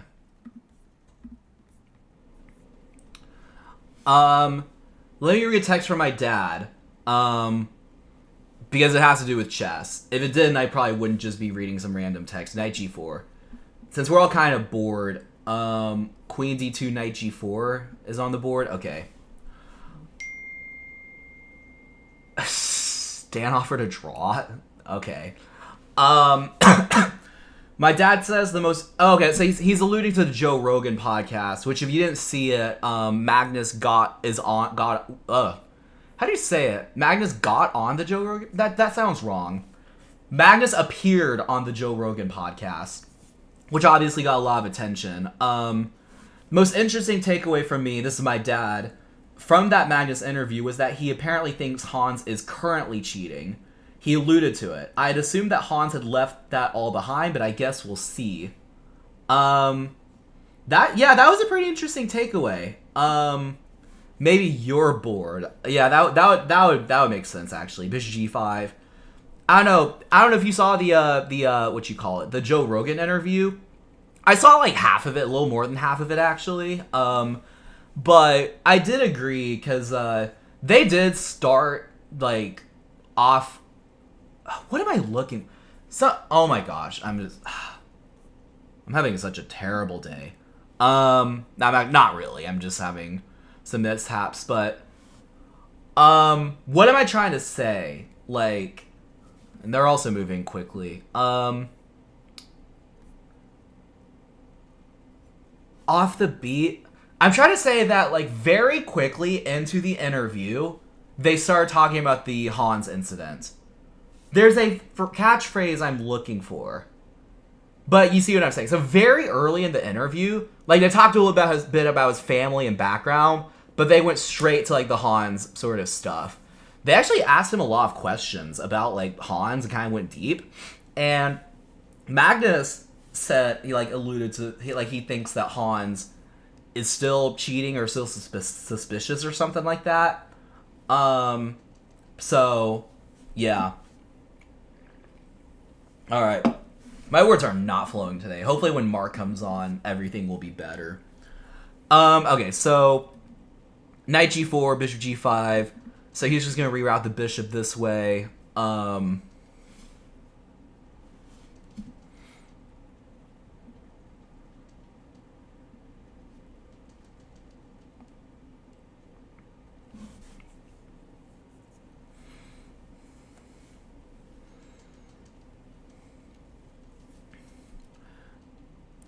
Was that beyond the first hour? I know Magnus felt Hans didn't play as strong after he played Magnus.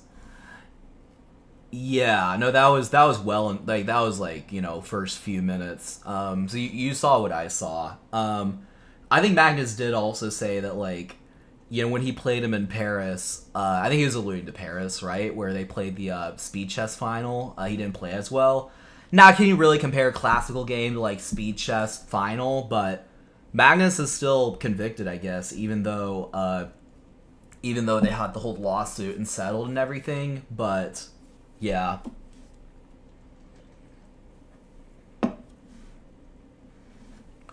Okay. Ethan's played 95. So yeah, there you go. Very groundbreaking news that 95's on the board.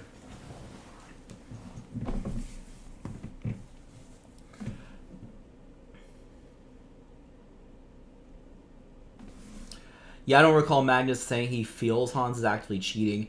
No, he didn't come out directly say that Hans was cheating. Like, he currently cheating, but definitely, like, alluded to it. Like, I think Joe asked, like, has Hans gotten better? He's like, well, I guess he's playing better, but didn't really seem that convinced. So, Knight takes on the board.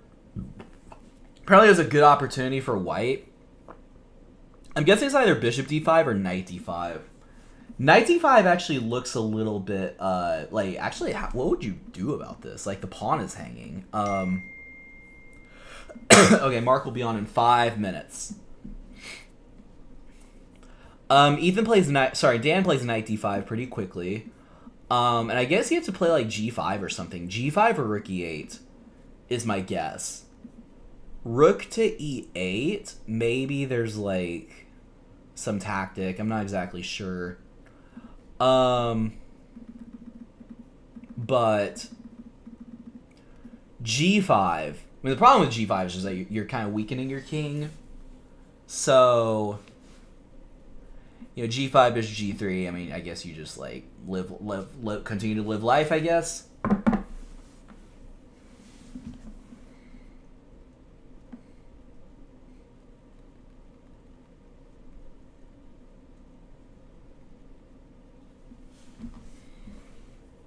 Okay, g5 on the board.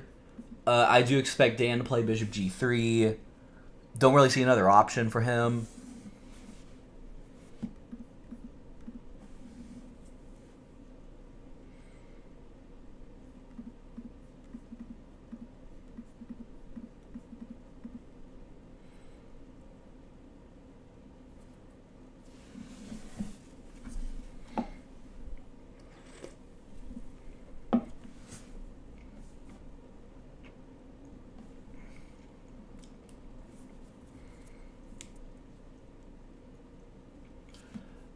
Alright, Ethan plays knight g6.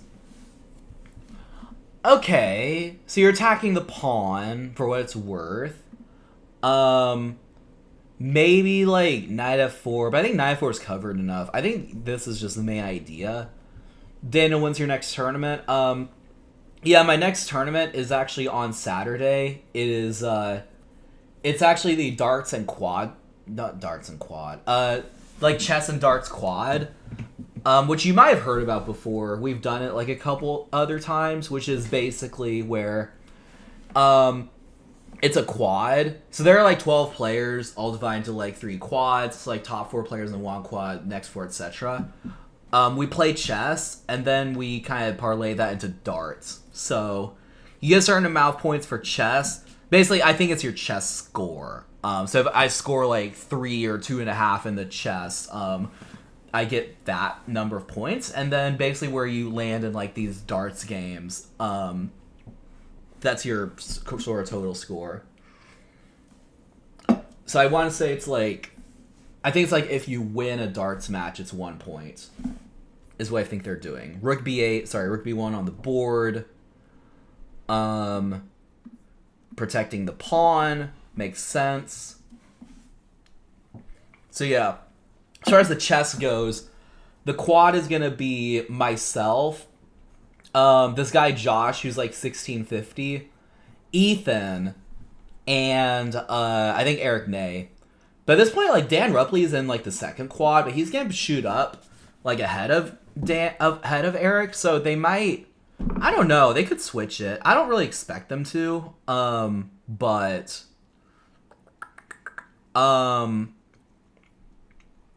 what am I trying to say?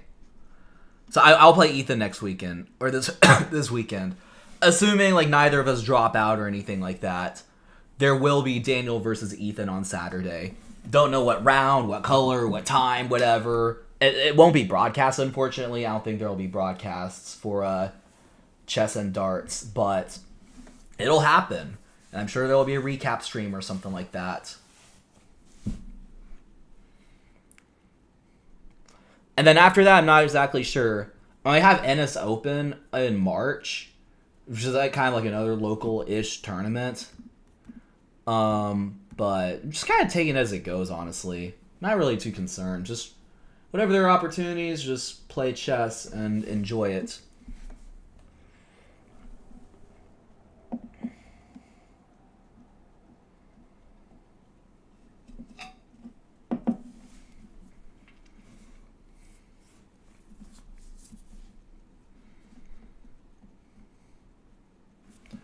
Alright, so e6 is on the board, attacking the knight.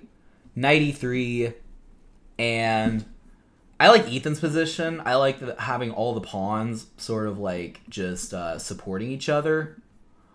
But it could go either way. I think white's just a little cramped, which is kind of the problem. Like, this knight doesn't really have any good squares. Both bishops are kind of blunted, but the advantage is only minimal. So, not really anything to write home about, but we'll see where it goes.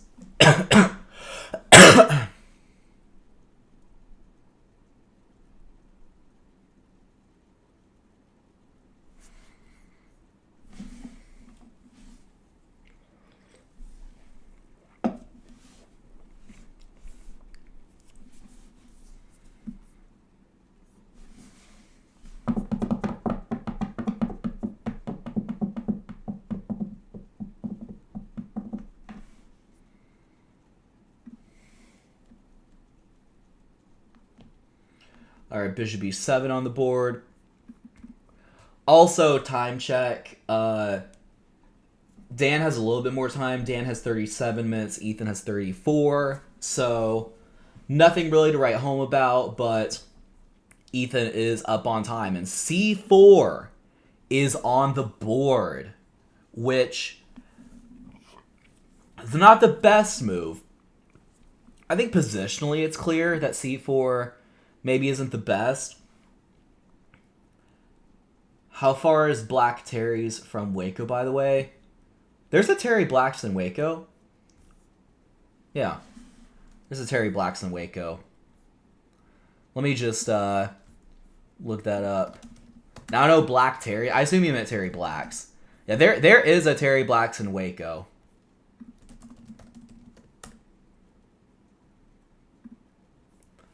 There is a Terry Black's in Waco.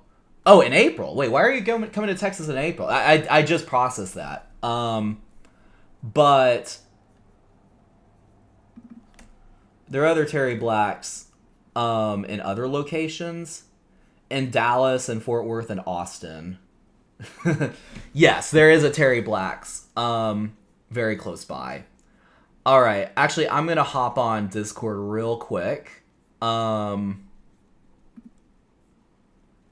Was it Mark Vocal?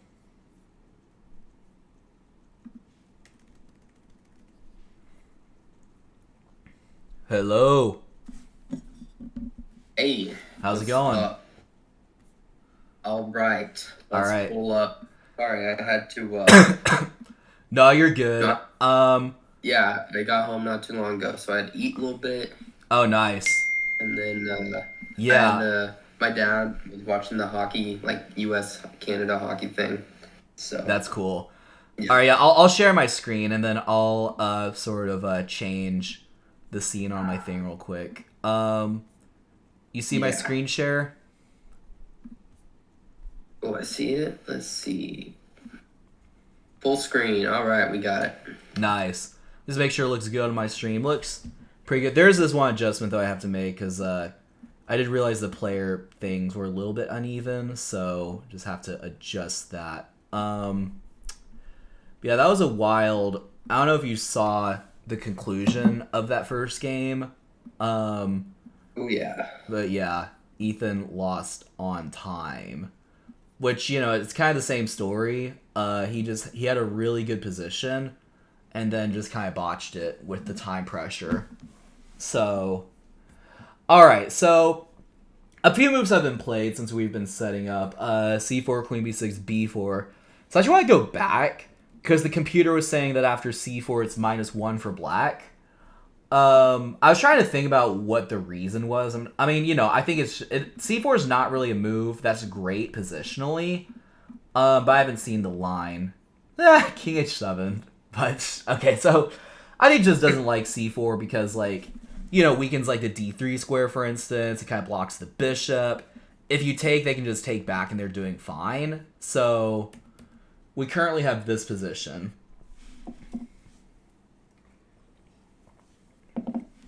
All right, cool. Yes. Yeah, what did you think of last game, real quick, before we dive into this? Just, yeah, bro. Yeah. The time. Didn't get it again. Yeah, let me actually do this. I'm gonna go, this scene, and we can pull it up on Lead Chess real quick. Do you see, I need to share this tab, though. Do you see this now? Yeah. Okay, let me just make sure it looks fine on the stream. Yeah, so, I'm sure we'll go over it a little later if we get another interview with Ethan. I mean, he played really well. Like, getting d5 in, what I also thought was really impressive, he was just patient. Like, he wasn't playing, like, you know, b4 necessarily. He was playing, like, you know, improving moves like knight d4, trying to hop a knight to f5, bishop f3, queen c2. Even, like, knight b5, it looked a little weird. But Evan was in my chat. He was explaining that the idea is probably to go, like, knight f5, knight d4. At a6, you just go back, and the knight is trapped because it no longer has a square to go to. But, you know, he played really well. Bishop e4. It's just that he missed sort of the disgusting resource of this, and then here. This is absolutely nasty. I don't blame Ethan for not seeing it, but still, like, you know, just something. But eventually he came around to sacking, and yeah, I thought this was just completely winning. I did sense a little bit, like, in this moment. I think he had 4 minutes and used 3 of them here.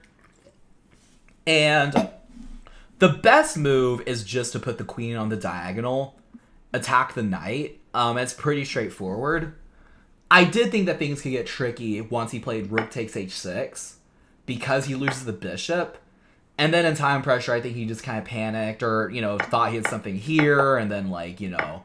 So he really just botched it, which is unfortunate. And then I think he tried to play knight e6, but he flagged. So, you know, which, I mean, white I think is, like, slightly better here. Yeah, actually quite a bit better. But he's had no time, which is the problem. Yeah. And, yeah, that's just not great. It's something, because I've been playing Bullet mainly these days, and I've realized, like, there's really not a point to having a better position if you don't have enough time to win the game. And sometimes what I do is, like, if I find I'm spending too much time, I'll play a game and I'll be like, the goal is not to win. The goal is to have more time than my opponent the whole game, you know? Yeah. I'll, like, literally just play a game like that, because I'm like, there's no point. If it could be so winning, but if you don't have enough time to do it, it doesn't Exactly. really I mean, at some point, I was you know? saying, like, earlier, you just have to, like, play moves. Like, especially in, like, these positions where, like, multiple moves are good. It's not, like, that critical. Even though he did sack material, normally those positions are kind of critical, but here it was, like, fine. I want to see what you think of this internet comment. Daniel, what's up, buddy? I just gave you a sub. I appreciate that. I don't know if you're aware, there was a post on Meta. Some dude shared one of your videos on a chess group. They said you obviously use Stockfish. There's no way you're using Stockfish. The dude on Meta was like, check out this Stockfish cheater, and he said he's confirmed cheater. Oh, there is a video where I think there's a video where I, like, clickbait that, like, I cheated. And I just referred to something I did as a kid. I didn't even, like, cheat. It's like, you know how, like Opening Explorer, like, you're not allowed to use that in, like, live games. I think I used to do that. I didn't even know it was cheating. I thought I was just, like, getting better. But then I realized it's not allowed. You would use Opening Explorer in your games? Yeah, when I was a kid, I didn't know better. Which not. It might have been like built in, honestly. It might have actually been like, was it built in? I don't remember. I wouldn't be shocked, but no, I think I did go to another tab and just do Opening Explorer. But the funny thing is, like, I think it wasn't until my dad told me it wasn't allowed, but it wasn't even because like he caught me doing it. He was just telling me that. We were talking about cheating generally. He was like, yeah, using Explorer during opening Explorer during your games is like cheating, and I'm like, oops. it's like it's the type of thing like, I wasn't that good, and like you couldn't really detect it anyway. Or I mean, even if they did, they probably just didn't really like care. I don't know. I think it's just like it's kind of a slippery slope if you ban someone for just using Opening Explorer, like especially like a kid and they're not playing that well. But yeah. Anyway. So you told that story and used the title as like the thumbnail, and then someone took that and posted it in another. That's my group and said that suspicion. you're a cheater. That's my suspicion, which would be kind of funny if he's just mentioning it, because it's literally like the point. Like it's not. It's like satire, I guess. That's my speculation. I'm not exactly sure. I'm not sure what this Meta post is about. Like, why are you saying Meta instead of like Facebook? Weirdo. But you know. But yeah, I don't know. But it could be that. That's the reason I think that is because the guy says he said he's a confirmed cheater. So who's he? Toilet Chest. Let's dive into this. The dude on Meta was like, check out this Stockfish cheater, and he said he's a confirmed cheater. Now, Toilet Chest, if I may, the most egregious thing you've done so far. I appreciate the sub, by the way. You know, like I love my subscribers. The most egregious thing you've done, so in all these comments, all 3 comments, even worse like trolling, is unsubbing for calling me a weirdo. Okay, well, the most I don't even get to finish. The most egregious thing he's done is he wrote an open quote, but not an end quote on that comment. I don't know if you saw it. So the comment was like, so really open quote, check out the Stockfish cheater. He's like, cheater. Yeah, he didn't use the close quote. That is absolutely insane. He's still quoting him, if you think about it. That's true. It's still a live quote. The dude on Meta was like, check out the Stockfish cheater. And he said he's a confirmed cheater. Lol. Unsubbing for calling me a weirdo. Wait, so this means that the dude on Meta is unsubbing. Not necessarily Toilet Chest. Since he's still in the quote. True. And like the subject of the quote is what the Stockfish, or not the Stockfish cheater, the guy said. Okay, I'm a little mean, aren't I? Okay, well, I'm sorry, I'm a little mean. Toilet Chest, I love you, I know. Pause. But, no, you're great. I know some trolls saying I'm a cheater, and I'm obviously not. I don't even play well enough to be ever suspected of it, so I appreciate it. All love to you. And no, you're not a weirdo, unless you call it Meta. Unless you just call Facebook Meta. In Toilet, I think we need a link. You know? Yeah, I want to see this post. Where's the link? Yeah, we need a link. We need the proof. What they say, the proof's in the pudding, right? Yeah, here, it's just Knight takes D4, I think it's just winning, by the way, because you hit D6 as well. Oh, yeah. I thought even B takes C5 wins a pawn. Oh, D takes? Maybe. Oh, B take. Oh. Yeah, that also works. That wins a pawn right. As well. Yeah, but I think he finds gold with Knight takes. True. Okay, I subbed again. Yeah, that was just not a great move. I linked to the group. Well, where's the link? I don't know where the link is. That's the problem. I appreciate the sub. I appreciate it. Bruce. Dude, we need to get to the bottom of this. Well, there's a Bruce in our chess page, but I don't think it's him. There is a Bruce on our chess page who does watch my stuff a lot, but I don't think it's him. Or maybe, like, I don't know.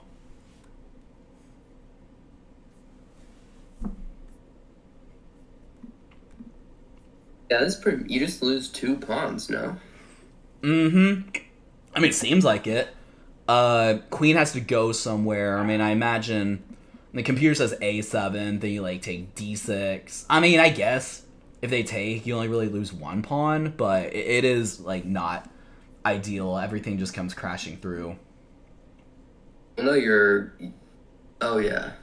Well, no, then you take the pawn back, right? Well, yeah, but my point is after Queen A7, he takes one pawn, and then it's a trade. Well, I guess it wouldn't be bishop takes. It would be queen takes. So bishop takes runs into bishop takes e4. Oh, and there's a lineup. Ah, interesting. So maybe like knight takes would be more practical, and then he just like recaptures. Pawn takes like knight e5. Wow, this is still tricky. Not the most straightforward. Ethan should be able to. I think if he spends 30 minutes, he can figure it out and get a advantage according to the engine. Yes, if he spends 30 out of his 23 remaining minutes, he should be able to do that. Yeah, and that'll be a success, right? Yes, for sure. I mean, that's been his meta, no pun intended, just like using up all his time, just squeezing everything he can out of it, including his time.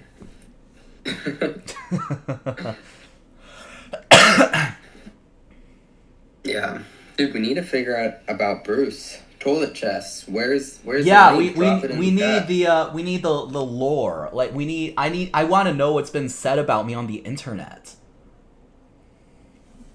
Daniel, also, that is what you get for clickbaiting yourself, you know? I guess, but it's just funny that like he doesn't get its satire. He could be talking about something else, but that's my guess. Because I have a video where I like imply that I've cheated. I think it's still. I might have might have deleted it, but it might still be up. I think. Oh, you don't see my screen. It's fine. Well, actually, the stream does, which might be awkward. Yes, I have a video called "My Chess Cheating Story," but I don't know if it's that. Yeah, well, kind of to what you said, if someone is like using Opening Explorer, especially habitually, they probably should be banned if they use it too much. Or yeah, well, if they use it, if they've been like caught, I can see you get caught once, maybe you don't get banned immediately. Like if you get caught again or something. I mean, yeah, chess.com, I don't know if they did then, but they probably have like or could have the resources to where they could detect that, like if you're using Open Explorer while playing a live game, especially like if you're playing the exact moves. I would probably agree with that. I think maybe especially like our level now, like because back then I was like probably maybe 1400 or so. Like probably at my level it'd be way more egregious because openings become more important. So and a lot of times they are engine suggestions. Like they're engine suggestions and they're just in known openings. So, yeah. Obviously I stopped once I realized that was, ruining the integrity of the game. But yeah. Yeah, you didn't know. Right, I just didn't know better. Mm-hmm. Yeah. I even told my parents, I was like, yeah, I've been doing it. They were just like, it's fine, just don't do it again. Yeah, which is fair enough. That's like a store, like innocent store. Like, and then I was using the engine all the time. Like right. Yeah. Yeah, for sure. Mm-hmm. And I feel like this is the longest Dan has thought in the whole matchup. I know. Oh wait, no. I got the colors reversed. Dan's winning. Dan's white. No. For some reason, I assumed that this was Ethan's position. I got distracted by toilet chess. Toilet chess, it's all your fault. But no, Ethan is thinking for a long time and is losing. Oh, dude. Yikes. No way. Dude, What is this? This is like, ugh. I don't know what he's trying to accomplish here. Okay, so he made the move. Oh, sorry. No, Dude. Queen A7 wasn't on. Sorry, that was just the previous variation. He still hasn't Oh. made a move yet. Yeah. Wow. Yeah, dude. What was he think? There's really... I don't even think there's, like, tricks after, like, B takes C4. Like, I don't know what you're thinking as far as there's pieces to take the pawn, and there's even intermezzo moves like B takes C5 that are bad for you. Right. And just generally, like, when you have, like, this sort of, like, you know, tension, you don't really want to just release it unless you have a good reason to do so. Because, like, also, like, it's opening this up. Like, obviously, it's allowing this to happen. Like, I'm not sure what he was thinking. Yeah. Yeah, Queen A7's on the board, by the way. Wow. Yeah, that's, I don't know what he missed. Yeah, Or what he thought. I don't know what he either. missed. Yeah. But that's, yeah, I'm sure he was thinking something. Maybe he was thinking pawn takes. You know, any way you Yeah. take, I feel like white's still better. Yes. And that's where you're right, where you want them to take so you can take back on your own terms, you know? Yeah, for sure. No, yeah, for sure. It's better to just maintain the tension generally. Like we were looking at earlier, there are tricks.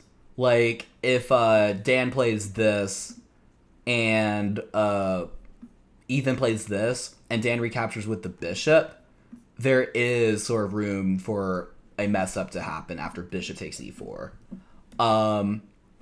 I think we're looking at if he plays like knight takes and he takes. If pawn takes, there was something. I forget what. I was saying knight e5 actually. And then you're kind of like blocking the coordination from your bishop. You have sort of like pressure here. So there is oh wow. So Dan doesn't take on d6. He takes c5. I guess it's good enough. I'm trying to think concretely.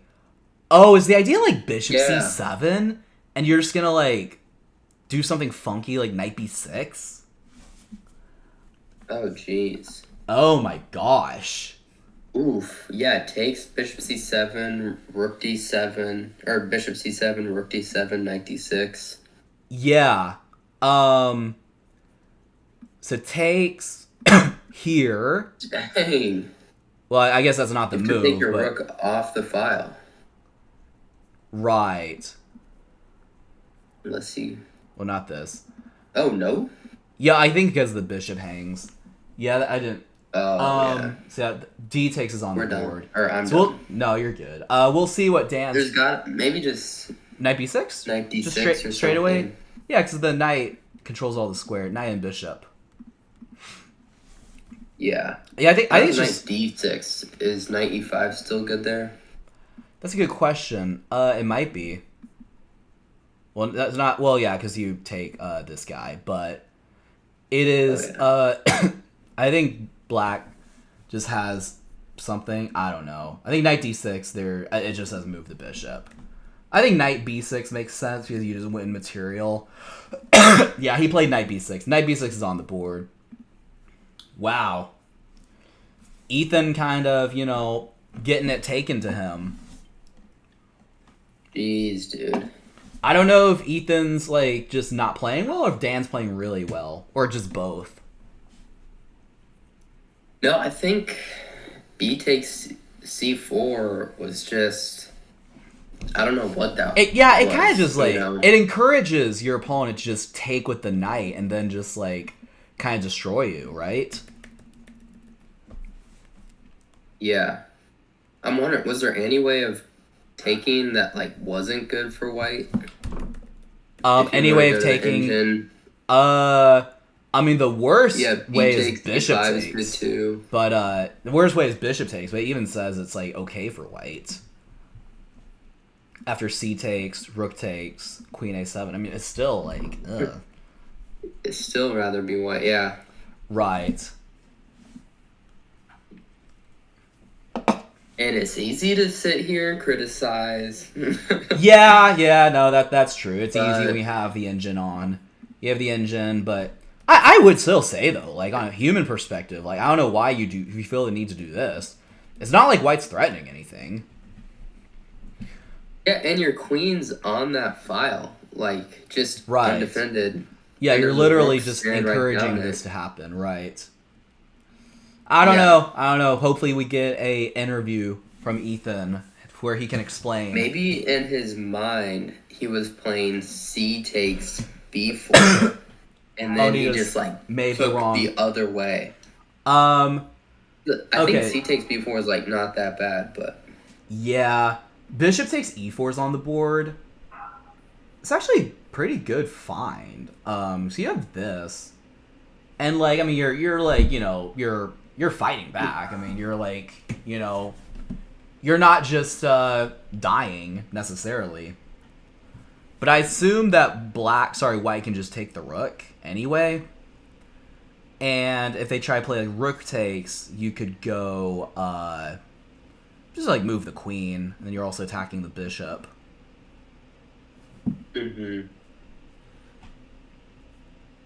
So imagine after knight takes, maybe Yeah. he'll play queen takes.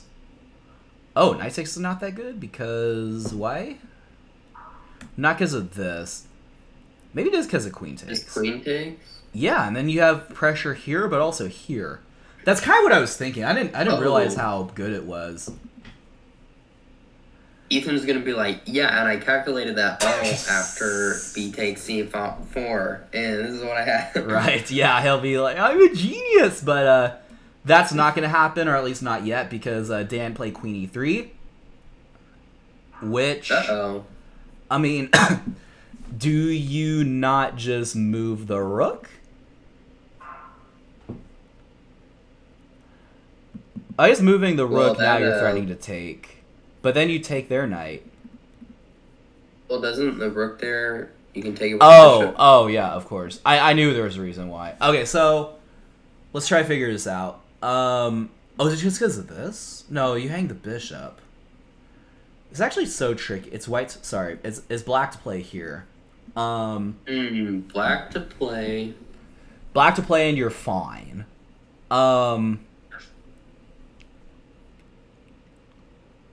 So this is hanging. Huh. I wonder if it's just. No, there's no way. I was thinking about it like this. I don't think that's gonna work though. Oh. What about bishop to D4? I thought about that. I thought it just hangs the That bishop. loses your pawn. Or your queen, or your bishop. Your bishop. This takes.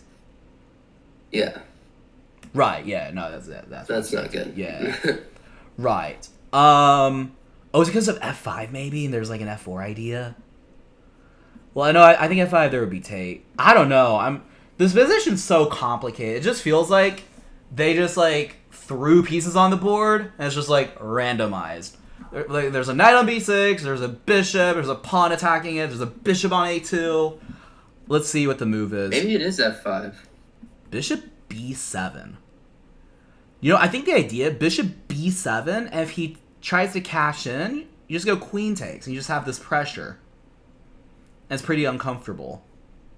Not to mention there's like this. That's like almost not a human move. Right. I agree. I mean, Let's, well, he might play it, like, not realizing he's better. Because, I mean, the bishop is attacked. So it does make sense. But he probably thinks he's worse. Because he's going to lose the exchange. Probably doesn't realize after, like, knight takes, he's just doing fine. Like, the computer wants him to just sack the rook back. Yeah. What's the deal with like bishop c6? Is there a difference between b7 and c6? Yeah, that's a good or something? question. I think bishop c6. It's just I think the bishop could be attacked on c6. I think it's just safer on b7, is my assumption. So yeah, bishop c6 is saying you take the pawn first and you attack the bishop. So I think that's the reason. You just go to the safer square. And Ethan, looking at your engine, it says Rook D4 is not too bad either. Rook D. Oh yeah, that would be interesting. But none of that's gonna happen because Ethan played F5. Yeah. You know, that's not the worst, like, practical decision, like you said. That's true. Hangs E6 with check, which is what Dan does. I mean, yeah, you're just losing all kinds of material, right? Your bishop's hanging, your rook's hanging. Yeah, Ethan just kind of crumbled. Do you think he's tilted, or do you think he's fatigued? Probably some of both. I don't know which statement would be closest to the truth, but he has had a time pressure game. He lost on time. He's probably not that much fatigued. He's probably more tilted, and I think it kind of reflects in the way he's playing. Like, you know, taking here, he just plays F5. Like, yeah, King H7's on the board, and then I imagine Dan will just cash in. Knight takes. You could take the bishop first, but it's then they just play rook takes d1, then you get your fork. Whereas if you take here, if you try to get the fork, you take the other bishop. So he does take. That's on the board. And maybe after queen takes, somehow you can try to use the light squares. if only if the bishop didn't get taken. Oh, yeah. That's a problem. All these pieces are hanging. Yeah. He'll probably play, like, bishop takes. And then, you know, try to get some, like, phantom... Well, he can't even do queen b2. But, I don't even know. But this is just, like... See, it's one thing for Ethan to have, like, a winning position because he's low on time. It's kind of complicated. This is another thing. Like, this is going to happen, and then bishop takes. White's just dominating here. Which Ethan did dominate some of his games as well, but this is just, like... Should be clinical. Yeah. You don't even have to be clinical. You're just... Right. It's so good. Yes. Very much so. Yeah. And, yeah, the difference here is the other move that the engine wanted is to move the bishop, so after queen takes, you're not going to hang it, you know? Right. So it wanted this. And if knight takes, you go queen takes. And then you have pressure and now here. the bishop's not going to get taken. Well, Right. and the best move is to take it with the rook. So, Right. like you said. Yes. But now the bishop's just hanging here. Bishop d4 on the board. It just wants white to just sack the queen, which is absolutely savage. Take, and then, like, rook takes. So black has a queen and white doesn't, but, like, also black is just in trouble. That's pretty brutal. Yep. Now, as, like, a 14, 1500, it's hard to just give up your queen like that. So you might just move his queen somewhere. But I could also see him going for this. Yeah, it's possible. I imagine he keeps it on. Honestly, I feel like Ethan would rather have his queen. Yeah, Even that's though going to it'll give be him the better clear it's fighting. hopeless pretty soon. Right. But Yeah, for sure. Yeah, he plays queen e2. That the queen sack didn't happen. yeah. Yeah. Which makes sense. Very much. I mean, it's still winning, +4. So, yup. Yeah. I'm like, what's the desperation? Like, bishop takes on d3, and then you hope that queen takes, and then you do the discovery, but then you're still losing anyway, I'm sure. Yeah, you're still losing anyway. Yeah, I mean, he'd play rook The game of, takes. like, 2 bishops and a rook. Right, yeah. I don't know. I don't even know what black has to try. I mean, there's f4. Congratulations! You're potentially winning one of his bishops back, but you have other problems, right? But you gotta recapture first, and then, like, you know, maybe, but I don't know.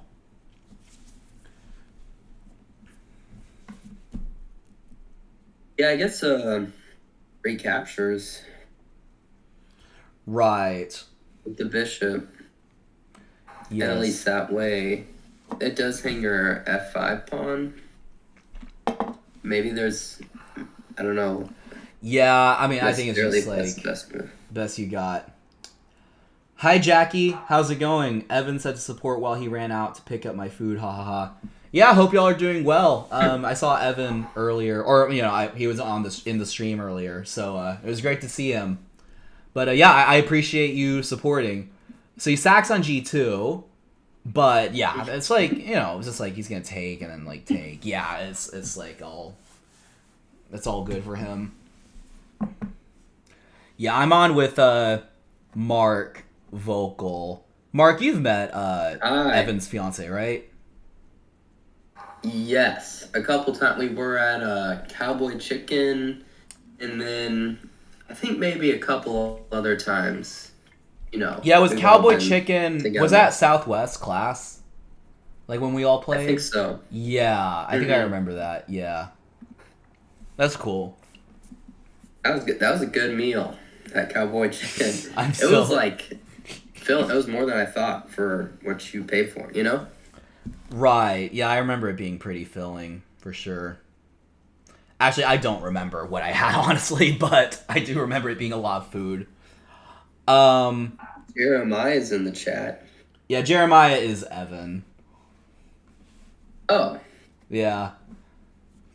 I have neglected Let's to go. realize that Let's multiple go. times because he said that before and then I would forget. So I'd be like, yo, Jeremiah, what's up? Oh, you're doing well. You're probably like 1100 or something. Yeah, Jackie, I've been doing pretty good. Can't complain. That is good to hear. Yeah, there's like a queen h5 threat here. He plays queen takes Yeah. a8. Queen e7, there's the pin. Yeah, this is just... I mean, Ethan has one last hope. He has one... Whoa, okay, let's draw the arrow. One last hope. One last miracle, prayer, Hail Mary, whatever you want to say. I think the first time I met Mark, Evan still had really long hair. Oh, that's true. Oh, Mark, did you see that Evan shaved? Like fully? I don't know if Like I would say has fully. a bald head? I don't know if it's like technically bald. I don't even know. I haven't seen him in a while. But last time I saw him, he was like, Ethan's getting stomped. Yeah, I don't know what to say. Hopefully we get Ethan for a post-match interview. And we can sort of like just discuss. We'll discuss very Yeah. cordially about what went wrong. And here's the thing, Jackie, is Evan had really long hair for a long time. No pun He intended. had, no pun intended. True. But he had long hair for a while, Yeah. He had that curly, dark hair. Right. That's the Evan we all knew and loved. But we still know and love Evan, whether he has hair or not. I'm not bald. Okay. Fair enough. I wonder what his hairline's like. Like, I don't know if I've ever seen his hairline. Yeah. That would be interesting to see. Yet. Smirk. So, after the king moves, can you even just sack the queen on d8 and then play rook to b8? You could, yeah, I think that's possible. I'd probably just like king goes to like 8. I'd probably just take the knight, just threaten mate, because why not? If king g8, I assume the same thing. But Oh, yeah. I think you also can do that. Yeah, and just that's win the queen back. And then your- like also the bishop's hanging. Yeah. Yeah. I guess Yeah, and you're totally I guess black passive. I guess Yeah. black could try this, but I think you got like queen f7 maybe even I guess there's queen c6, but I mean if you want to you could just like trade on like g6 and then take the bishop at the end. Like you have multiple ways to win. I got that Shaq hairline. No, fair enough. Yeah, and after my move of sacking everything, I think Black would have knight to h4 and try to defend the pawn or the bishop on g2. You know, Right. so you're still probably winning, but just like you're saying, a Yeah. lot better to just take the knight. Yeah, probably. Yeah, I think we're looking at like king g8, say, queen takes, here takes, knight And h4. then knight h4. Yeah, seems fair enough. You could probably play like bishop g3 or something to attack the knight that's defending the bishop, but yeah. I mean, Ethan's thing. I wonder if he resigned. No, he didn't. He's playing bishop g7.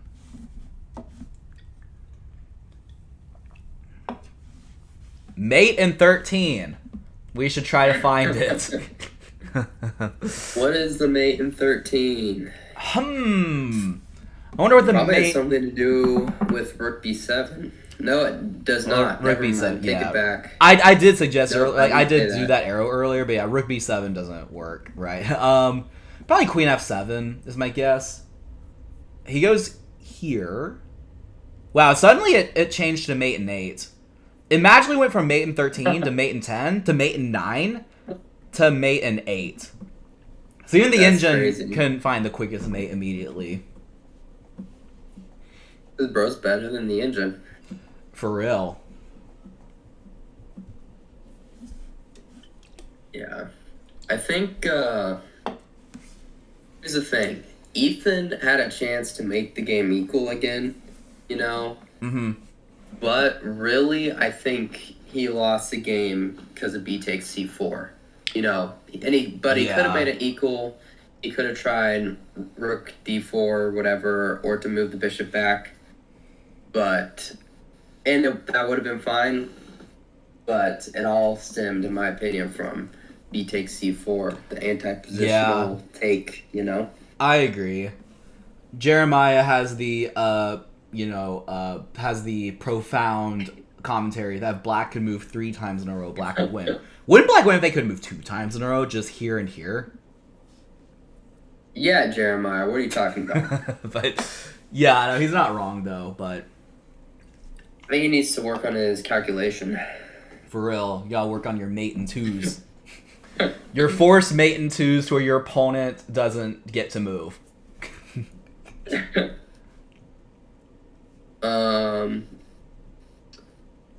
Let's see. How does white? Yeah, what's the most? I was thinking after queen f7, maybe there's king to h8, and it's really not as easy You as just you would like. take the knight and you still have a mate threat.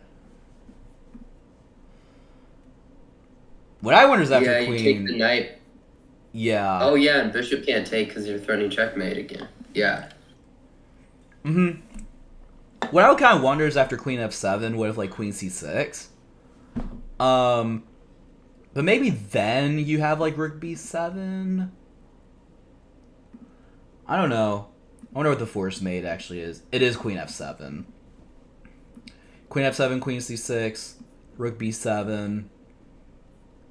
Oh, then you're gonna sack the queen. That's actually cool. It's like here, take, here, take.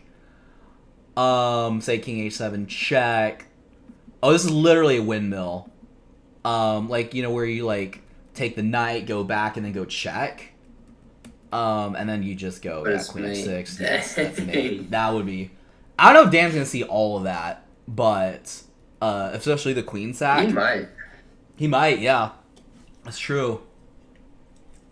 He literally might see that. Did Mark Evan go to would see Houston July 2020? No, I think that trip was only it was Jorge. Jorge is who you met from there. And myself. Well, I think we had already met, but Houston 2023. I remember that. It was just me, Jorge, and then you two. Who made the trip. What's up, And Potzer? confusing Mexicans. I see how it is. See how it is, Jacqueline. Confusing the Mexican kids. Yes. Potzer Gamer says, I'm back.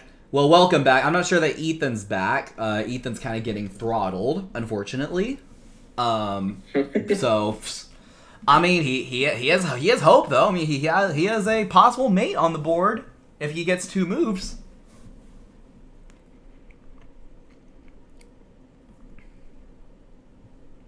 I feel like Queen F7 is a move that you find, you know? Yes.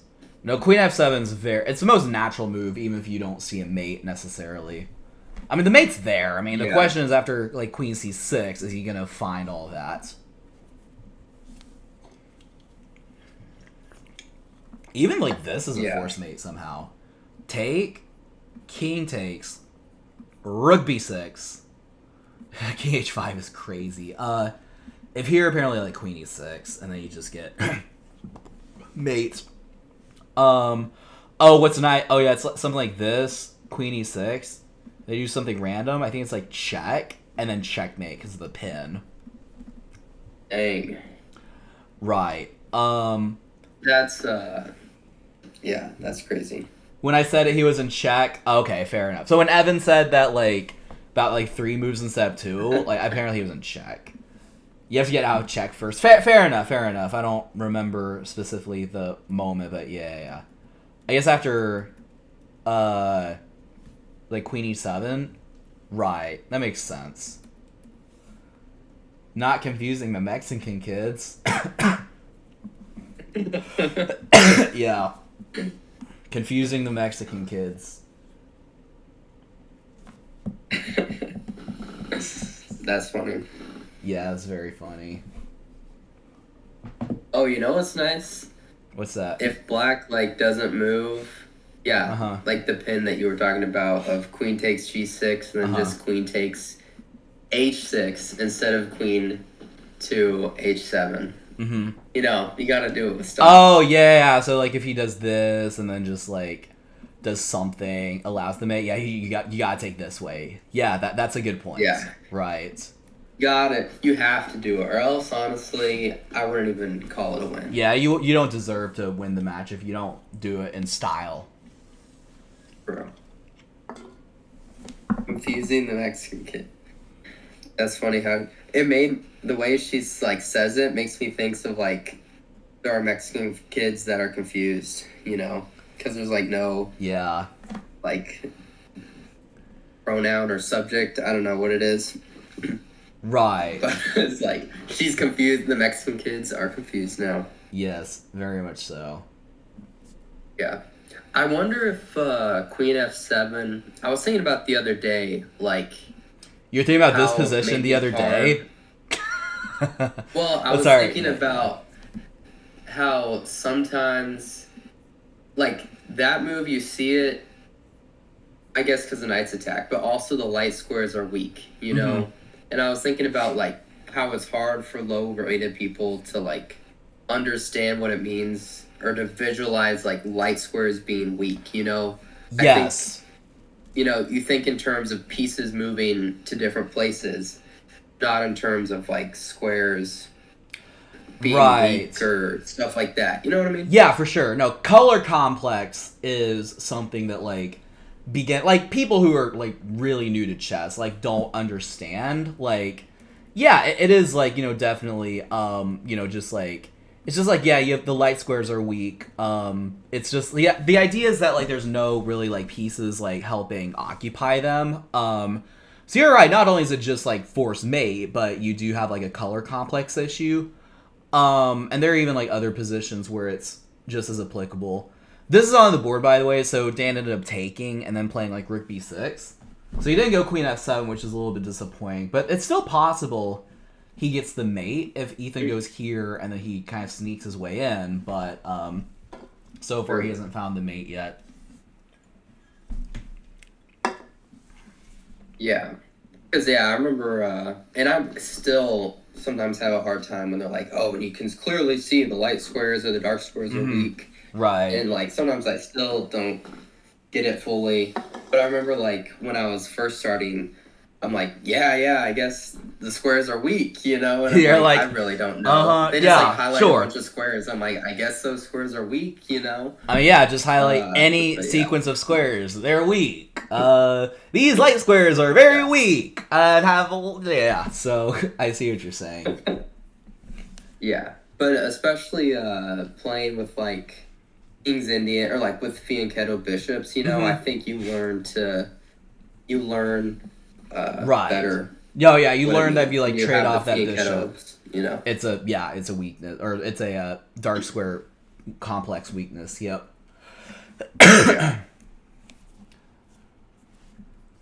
For sure. So let's see. Engine likes F7 or Queen E6. Right.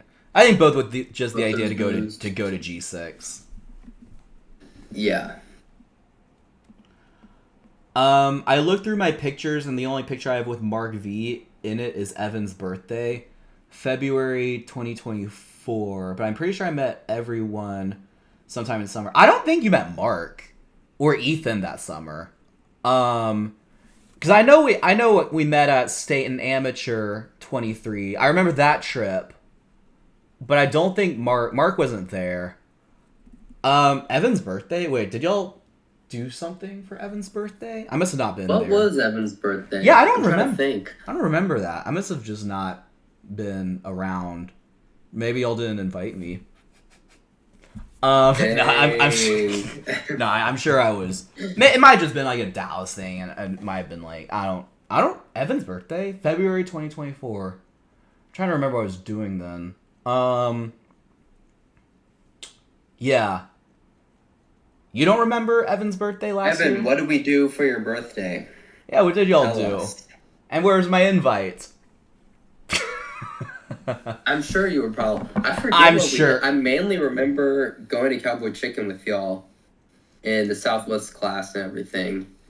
And I mean, Jack, you could be thinking of Mark Metler. I think you met Mark Metler like before. Mark Metler and Mark Vogel are two different people.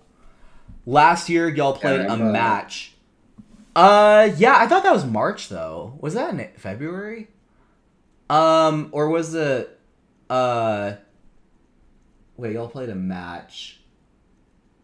I don't remember you being there at our match. I don't. you were there, Jack. Maybe it was like What? after. Maybe y'all were doing stuff after, and I couldn't make it or something like that. I'm not exactly sure. Wait, did you have a match with Evan? Yeah, I did in March last year. Really? Yeah, that happened. This year. Oh, how'd it go? I think I lost. I won. Oh well, I drew then won the first two games, but then he won the last two. So he played Rig B1. This year he didn't want to do anything. I have like memory issues or something. What's that? It's making me feel like I have like memory problems. I know, I, dude. like, Yeah, don't remember February anything. 2024 was so long ago. 2023 was like ages ago. Like, yeah, I'm also like struggling to remember stuff.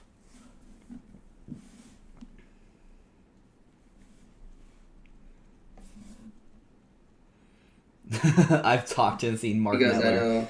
Yeah, there is clearly a difference between Mark Metler and Mark Vogel. You know, besides, you know, just that their names are the same. I'd say the main difference being the height difference is pretty staggering. True.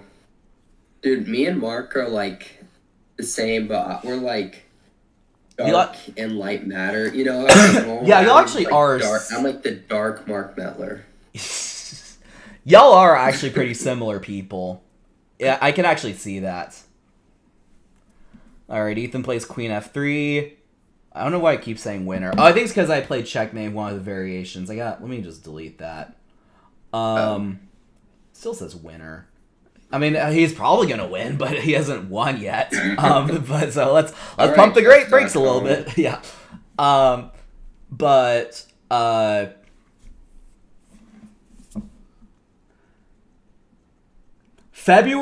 Mark Vogel, February 18, 2024, you all played a tournament in Irving. That is Evan's birthday last year. Oh, is that not just Southwest Class? I think that was Southwest Class, right? That might have been Southwest class. Yeah. And it was Evan's birthday. We went out and we got a birthday card for him. I remember I remember that. that. Yeah. I so remember that Yes. That's so fun. I Yes. forgot it was Evan's birthday. Yeah, I remember we all went and got him a birthday card. Yeah. Let's go.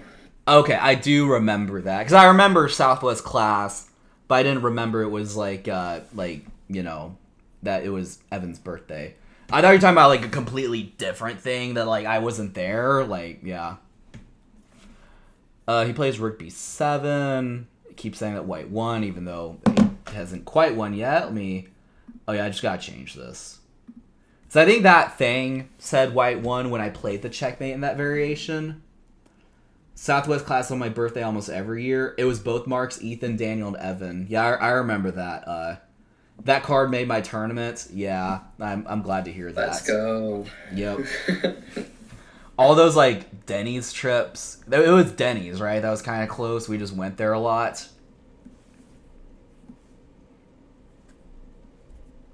Okay, Bishop H3. There's hope. Oh wow, yo, no, Dan has to sack the queen, but that's easy, mate, right? You just sack, and then Rook takes, and you just go mate. But he has to do it. He has to sack. You have to see. And I know Dan's been like playing quickly, but you have to see this. Right. I mean, because like, even if you don't, even if he it's doesn't just see the mate. out of desperation, like you have to like stop this. If you don't see the mate, is there anything else that like stops besides sacking the queen that stops mate in one that he can blunder with? Just this. Yeah, he sacked. He found it. Well, he sacked the queen. Okay. Yeah, he'll see it. It's pretty elementary. Yeah, it's over. It's gonna be over. Rook takes, and then he'll play rook takes. Evan, what do you think was the problem with this game? Why did Ethan collapse? Do you think? I think it was because of B takes C, but he could have made the game equal. Yeah. Yeah. Dan won. Evan. I'm not Evan. Ethan resigned, by the way. Yeah, it was kind of equal all the way through until they got this weird stuff. They would kind of think that Ethan playing this was not that good because of knight takes. And then you just got like all your forces coming in. And there were some moments where it got like tricky, maybe, but like here there was a moment Ethan just needed to calm down and play bishop b7 and then just like, you know, play this position and realize that there's compensation.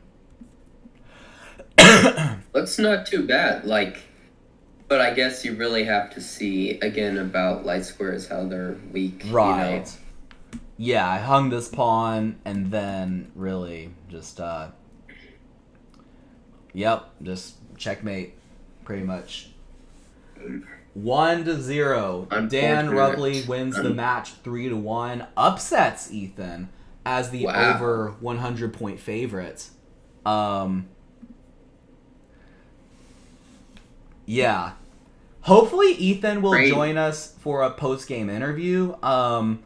You know, he's probably in a bad mood, so I'm not... But, you know, he normally just kind of comes around. Like, he's not the type to, like, lose a game and then, like, be so mad he doesn't want to talk to anyone. Like, he'll probably be in good spirits. But we'll see. I'll probably give him a little bit of time, then I'll text Ethan, like, do you want to go over the games? Yeah. And it does kind of feel weird though, like, you know, like in like sports and stuff, like, you know, the losing team like asking them for an interview is always like awkward. Yeah, they like lose the Super Bowl. You know. Right. Yeah, I got that. How do you feel right now? How do you feel? Yeah, we got this picture. I don't know if you're watching my stream. What's your name? Mark, but we got this cool picture. Oh, hey, look, I'm wearing the same thing. I'm wearing the same shirt, actually, which is cool. Let's see, I'm watching stream. There's a bit of a delay. Oh, I got you, yeah. I could try to show the picture on stream, but it's a little bit of a, like, put it on the stream, but it's a little bit of a logistical thing.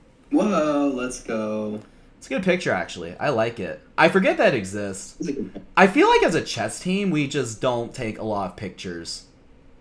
And we should do that more. I mean, I know we're not really a chess team anymore since we all graduated and stuff, but you know, we're still a group. Yeah, the gang. Yeah, Ethan looking cute gang. as always. Yeah. Yeah, dude, this game's a bit unfortunate because it would have been nice to have like a really exciting last game, you know? But honestly, this was just pretty dominant from Dan, you know? Yes. Yeah, no, for sure. I mean, like Ethan just kind of made the mistake, and just like Dan just got all the opportunities. Really, I think the match was. Let's say Dan. Oh, go on. No, I think the match probably ended after game 3, like when he flagged. This would be hard to come back from that mentally. I know it's easy to say in hindsight, but you know, I'm texting Yeah. Ethan. I'm interviewing the. Yeah. Dan like played well this game, as in like he didn't really blunder anything, you know, but like he didn't play that astounding of a game right here, you know, like Ethan kind of gave him the opportunities and he just took them, you know, and like he did good where he didn't mess anything up, you know, so that's good, and Ethan tried to find chances. But yeah, really, Dan didn't do anything extraordinary. No, yeah, Just I'd say kinda the same thing. down Like he didn't really play any mistakes, but also he just kind of played chess, and then just got gifted such a good position. Yeah, I'm not sure. I think Ethan was just tilted. That would explain moves like take c4. Because I don't know otherwise, like logically. Also, Jackie says she forced us to take the picture because it's his birthday. Yeah, that's fair enough. I'm sure we were forced into it because, like I said, as a chess team, we never took pictures, which is sad. But it's I think like guys in general just don't really take pictures. Like, does that sound accurate? Because like. Yeah. I feel like girls are always like, they just want like all the pictures and then like the Instagram captions and stuff like that. And then guys are just like, let's get a picture like occasionally, and it's gonna be like, you know, hair messed up and just everything like that. But yeah, just interesting. Yeah, Jackie, we thank you now. After everything, we're like, Daniel was like, wow, this is so cool that we have this picture. And so there you go. The girls were right. True. It took, us taking a female on this trip to get a picture. That's actually absurd. Yeah. That is fun. Like, we would not have taken a picture otherwise, like, I'm sure of it. Right. But now we look back and you were like, dang, what a cool picture.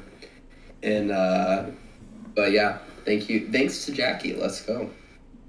Yeah, for sure. Definitely. Jackie's a hero. Yeah, I have a couple pictures from the Seattle trip, Yeah. But it's us, like, in the room. No, it's not like everyone's standing around for posing for a picture. It's just, like, in the room, going over the board. Or I think I have a couple of us, like, out at Hot Pot getting food. I have a few from the furry convention.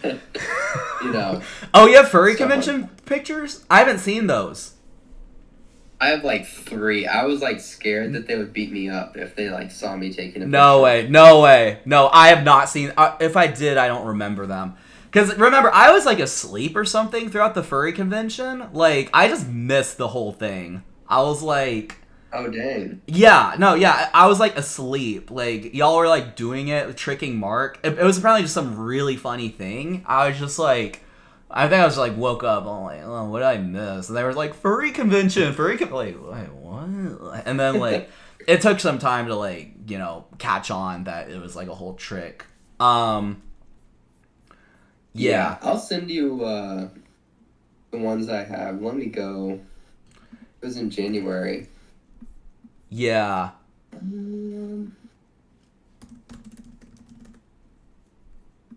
But yeah, no, I was like legit scared that they were gonna beat me up, like if they saw me taking the pictures. You know? Daniel a furry? No. I'm not a furry. I had nothing to do with this. I guess we should tell the story. I mean, like you should. I mean, well, I'm only saying you should because you would know more about than I do. But like, essentially, we played Pan Am's for Baylor. I think this was what 2023. Oh my gosh. Yeah, I have no idea. I guess it was just the furries. Was that Andrew Hamera and that last one? Dude, I really like this picture that I'm sending you. That's kind of so a funny. OG picture. But here, Potzer, I'll tell the story. Oh, that's a good picture.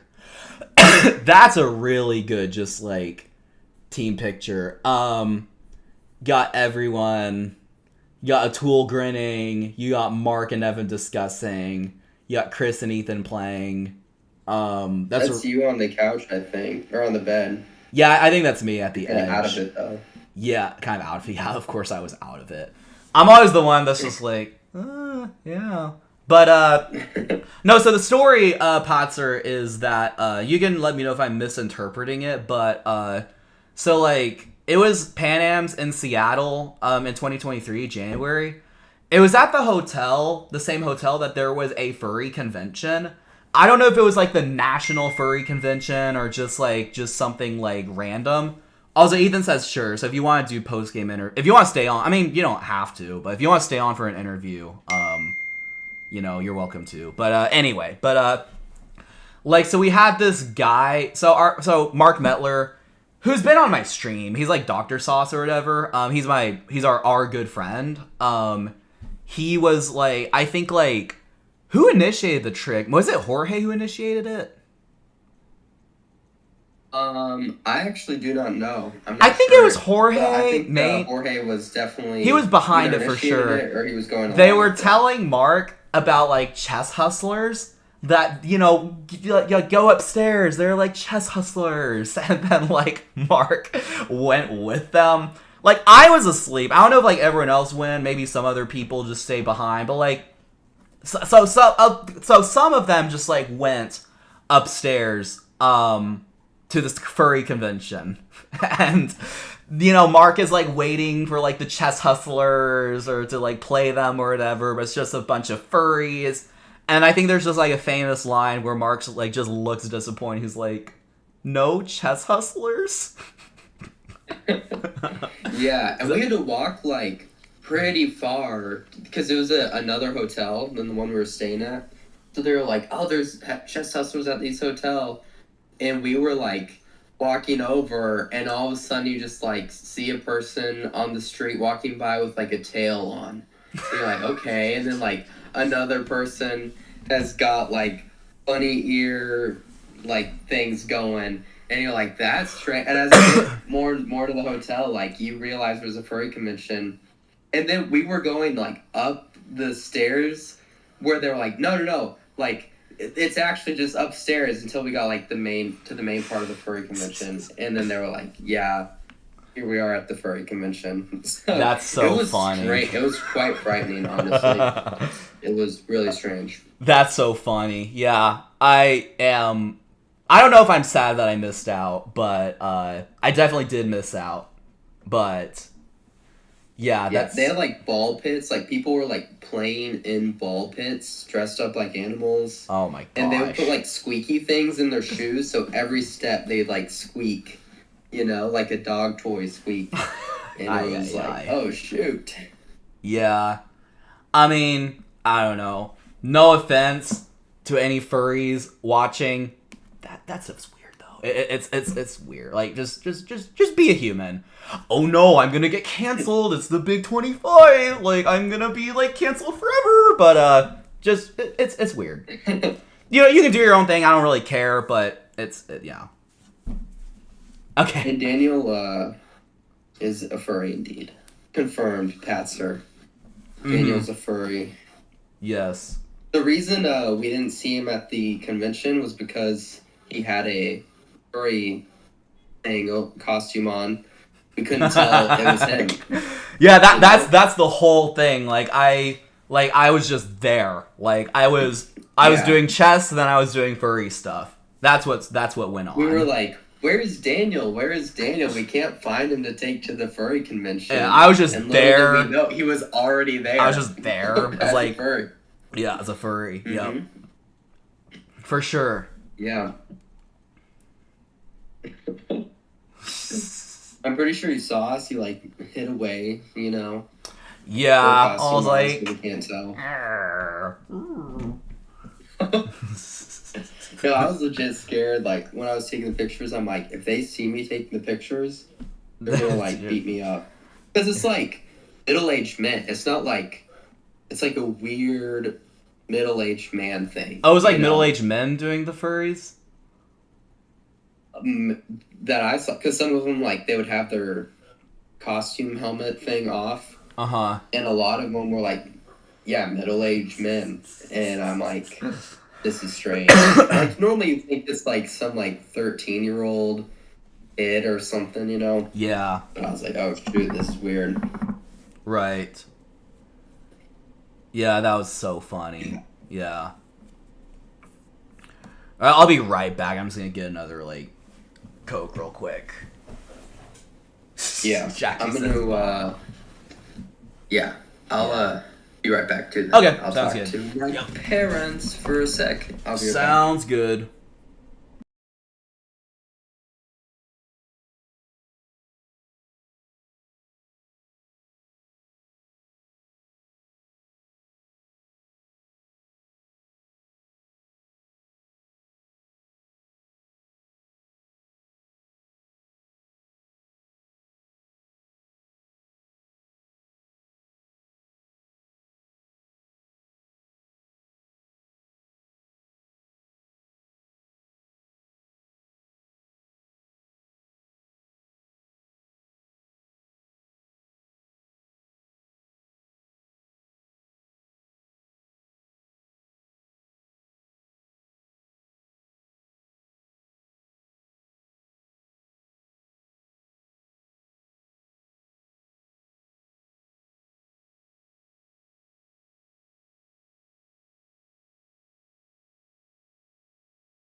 All right, I'm back. I don't know if Mark is back.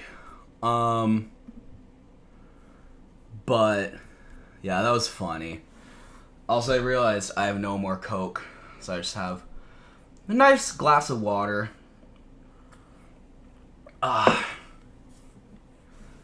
Yeah, we'll get post-game interview with Ethan, and then we'll be chill. Oh yeah, gotta save that game. Put it in the study.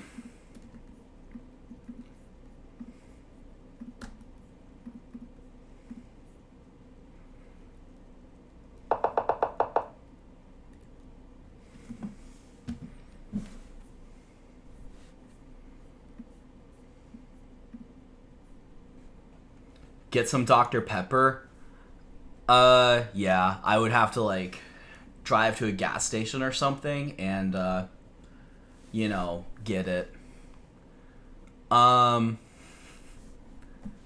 Yep.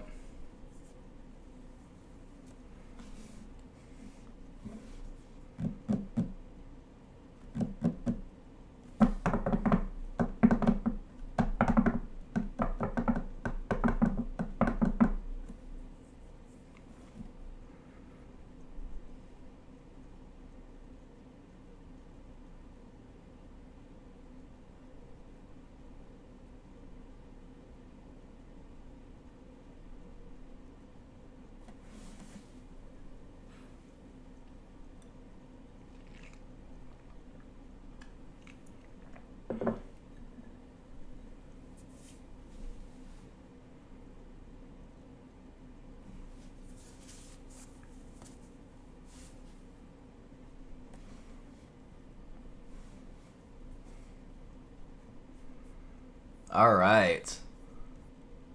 Well, I'm just saying all right. I'm not really about to transition to anything.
We'll finally see you again in March. Yeah, that's true. NS Open. That'll be pretty exciting. Indeed.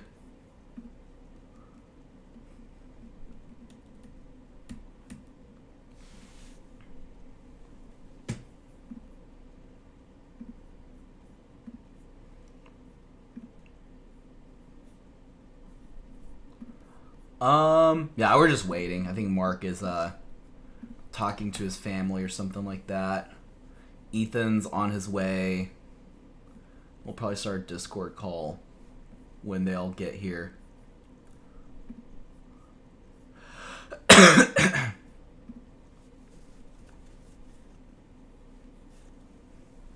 And we're so back.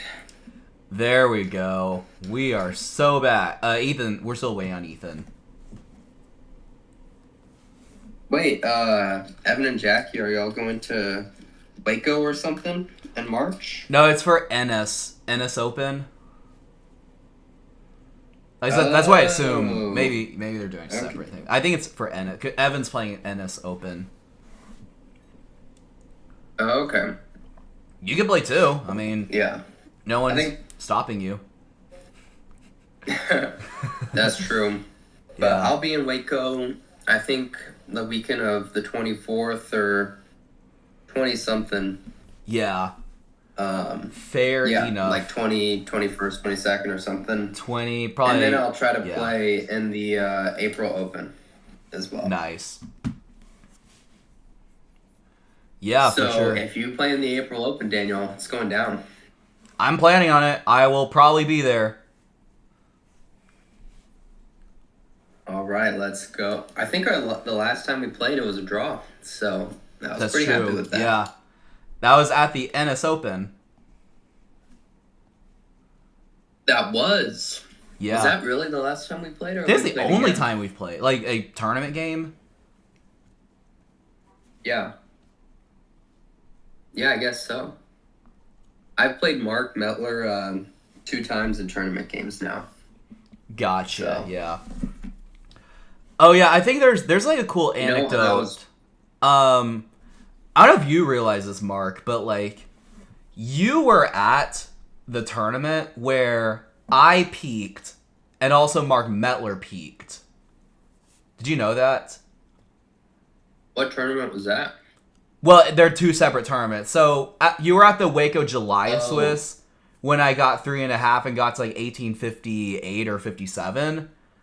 And then I think it was a Texas Chess Centers thing where Mark Mettler peaked. That you were there as well. So you're like a good luck charm. Okay, I'm gonna join the Baylor Discord. Ethan's there, so I'll see you there. Okay, sounds good. Sounds good. See ya. Hello.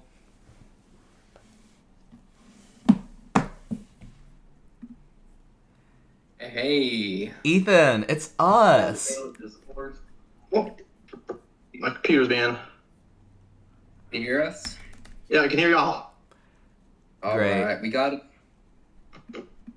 Jackie and Evan in the chat. Evan, you can join up and join in the analysis if you wanted, I'm sure. Yeah, just Yeah, remember. is it the same thing as before? Same analysis board? Yeah, I did add the other game, so you can just join that if you want. Thank you. Yeah, I can also. Let me log into Lead Chess. I'll post the link just in case.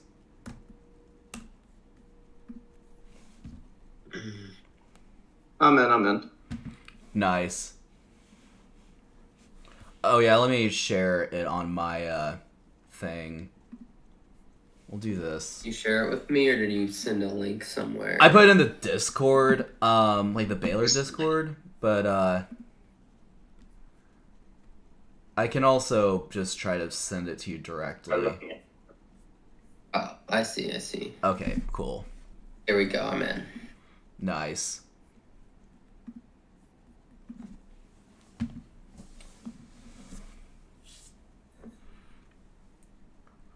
Yeah, the tournament where Mark peaked, he played me first round. Oh, and, yeah. Was it first round? Actually, I don't think it was. But we played. And that was the one. I think I showed you the game before. Yeah. Both times I played Mark, I was fairly winning. I think in the first one where he peaked, I think I was like +3 or something. And then the next one, I think I was like +2 or maybe a little less. Yep. But then we lost, so Rep. there you go. Lost to Mark. Mark lost to Mark. Alright. Ethan, you can walk through it, or if you want me to, like, either way is fine. Yeah, you could walk through it, actually. I kind of want to see your perspective. Yeah, so, so this game, the opening was it seemed pretty good. I don't know if this was, like, theory by you, or if you're just, like, playing off intuition. Because I didn't know, Okay, like... hold on. They're lagging out. Oh, am I lagging? Oh, no. You're good for me. Yeah. I'm good for me, too. No, I wasn't familiar with B6, Bishop B7, so Yeah, this wasn't I'm good. very good. Yeah.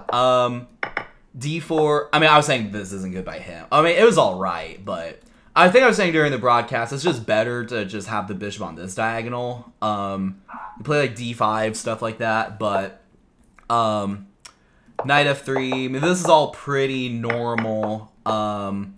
And then, him castling was just a mistake because it allows D5. And the knight, doesn't really have any good squares. So... Yeah. I figured he had to go back to... Right. Yeah, I thought he was going to go back on B8, honestly. Yeah, I kind of thought Like, so, probably too. the best I kind of move. thought knight A5, honest. Well, no, sorry, knight A5, there's A3. And then I realized that you're just going to trap the knight. So I think I thought, like, knight B8 or knight B4. But knight B4, bishop F4...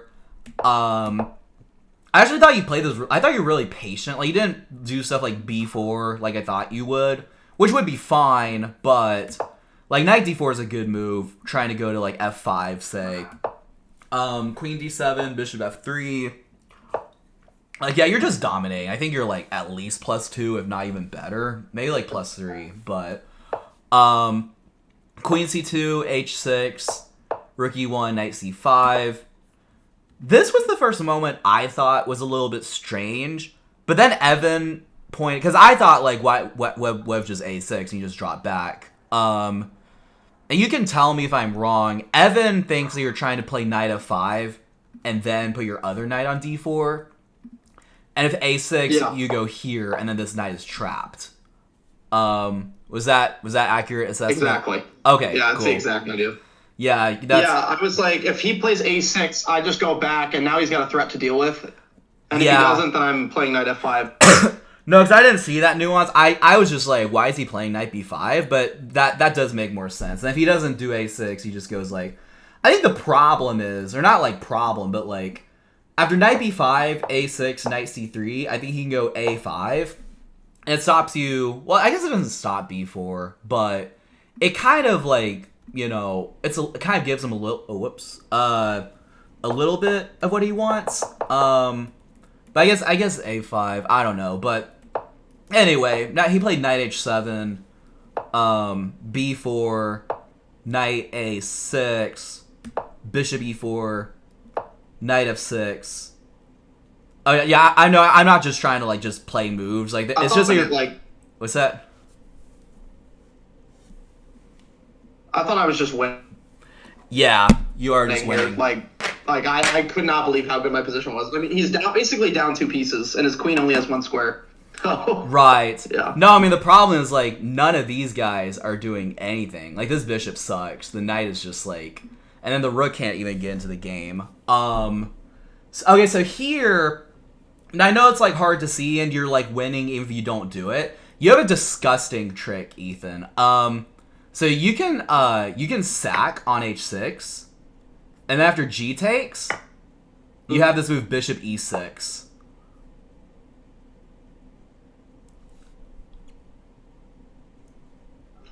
Because then I get the g6 square. Yeah. Well, Is that what it is? Like I can right. play queen g6. So you're threatening Yeah. queen g6. I think if they take, you don't even play queen g6. I mean, I think you could, but I think even like knight takes is just as effective. And then, yeah, you do just get the g6 square, and it's just like all over. So that was kind of hard to see. I mean, I had bishop h6 in my mind, which is why I played rook e3. Like I was just trying to make it like right. You're just trying to go here anyway, but no, this is still fine. You're still doing good here. It's just that, and then I was kind of saying like, you know, when you play knight h5, he's now kind of encouraging you to sack on h6. So that's what I said. Yeah. Yeah. Oh, you said that. As soon as he played it, I actually said out loud, I was like, you're pretty much encouraging me to do this. That's fun. That's exactly what I said on commentary as well. Yeah, because it's like, yeah, otherwise, like you don't really want to like give up your bishop anyway. So it's like you might as well just do it. The nice thing about it is your position's still good, even if you don't play super accurately. Just because like his position just sucks. Like his pieces are like not doing anything. So you have like room for error. The best way to go forward, I think the best move was actually rook e1. And then your next move is like queen e2. And they just have this like double threat of like here and here. Now I didn't calculate all the lines, like what if rook e1 and like he moves the knight or something. But I imagine, I think you go here anyway. You attack the bishop. If he tries to like do this, then I'm just looking at this without the computer. I mean, even then, like, does 96 work? Probably not. You could probably just like play it, just do like here or something. Maybe there's something better. After rook e1 knight f6. I mean, you always have bishop e6, I think. But anyway, bishop h7. I wasn't sure. I didn't really spend too much time on this because I think y'all moved quickly. I wasn't sure what the idea behind bishop h7 was. Maybe you're trying to okay. I was hoping he played bishop. I was hoping he played king f8 because I saw mate. Oh, wait, king f8. Oh, is it just like knight e6? Yeah. Yeah. And then queen g6. And then I have that. Nice. And I realized I was meeting him. So I was like, oh, we're cooking if he plays that. That's funny. Yeah. I was hoping because I'd get to sack another piece. So. Okay, so you're just kind of hoping he plays this. That would be funny. Yeah. And then if he played king h8, I thought I would just play rook h3. Rook h3, yeah. And then like you just have like all the. I thought he played bishop h4 very quickly. Because he doesn't have knight f6. Right. He just played g3. Also, it was funny. Like He obviously, did. yeah. Obviously, you can't. I thought he was gonna sack. I thought the whole point was to sacrifice on g3. Oh yeah, I got you. What's funny is like I know you can't do this, But you play king h1, you have all your pieces on. All pieces are on the h file. But it got close. But yeah, g3. Yeah. G3, queen g5. And then really you were just like steamrolling. It got a little bit like technical, and then you're like down on time, obviously. So it's hard to determine like what to do. Like this was good. I spent a lot of Right. Yeah, the most clinical way to win, I think, is to put the queen on the diagonal, and you're pressuring the knight. He doesn't really have a comfortable way to defend. See, the problem with this is that he just takes the bishop, and then when you sack, like, it looks good, but you don't really have anything to show for it, or don't have much to show for it, and then, like, takes. Yeah, I forgot that my knight's trapped. I thought I was going to win the bishop, but I was like, Yeah. wait, my knight's not getting out. No, yeah, I figured. I was like, shoot, I think I might have bottled this. Yeah, I figured that. I mean, yeah, he does trap the knight if takes. You're better here, by the way. Like, it was kind of weird. Like, it was saying that he has to play, like, king g8 or something to be equal, but when he played f5, it's +1, and then even when you flagged, like, it's still better for you, but it's, like, not that clear. In, like, a slow game, I think it's, like, actually very good for you. You have, like, this square, and then you could, like, sneak your queen in or something like that, but, as did you try to play knight e6 and just flag, or just run out of time? Yeah, I played knight e6, but it was after flagging. And then fun little tidbit here, I actually saw that I flagged and immediately offered him a draw. Oh, yeah. Oh, that's funny. Because I was hoping he would accept it right away. Yeah, so he almost did, like, he had his hand out, and then he's like, wait, you flagged, before he agreed. Oh, wow. And I'm like, shoot. That's so... he saw. That's so funny. So, yeah, that's little... In the most ethical way, that was so dirty. Like, it's fine, but that's just so funny. Yeah. Yeah. It's dirty, but I'm winning, so I don't have any qualms about offering a draw and then if accepting, that's either way it's a good result. That's fair enough. Yeah. I mean, that was actually a smart play though. Yeah, that's funny. But yeah, no, I think the takeaway, is you just took too much time and you were completely dominating. Otherwise, it was actually really well played, I thought. It was just that, like, it just got tight. It was one of the best games I've ever played, probably, and then... Yeah. The problem is I couldn't figure out what was going on with this rook. That's why I drained all my time. Wait, which rook? You talking about your... I didn't know what to take with. It was hard for me to come up with the plan, because basically the problem was I was calculating really... And then he'd play moves like queen g5, and then all my calculations didn't matter. Yeah, so I was just having to repeat calculate. They kind of go out the window. Yeah, I don't know. Sometimes it was game 45, right? Yeah. I don't know. Sometimes in game 45, I feel like you just have to just make your calculations less, but just cover more area that makes sense. But yeah. It would have been especially cool if you had found that bishop h6 and bishop e6 resource. But yeah. That was sick. But yeah. Cool. Any additional thoughts? No, I mean, yeah, it's whatever. Yeah. It feels like I need increment. It's really hard for me to play with this delay. Yeah, delay and time pressure can be tricky.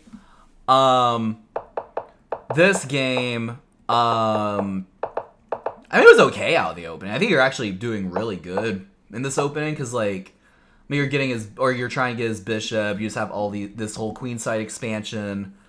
And I think things just went wrong. This is all fine. I'm not sure, knight g6 is the absolute best move, but it's it makes sense. E6, what's that? I was worried And I think if he was going for a win, I think he would have found F4. Oh, F4 where? But F4 here? F4. Yeah. And like, because if you're going for the win, I feel like F4 is just killer because like if I take here, you just move and.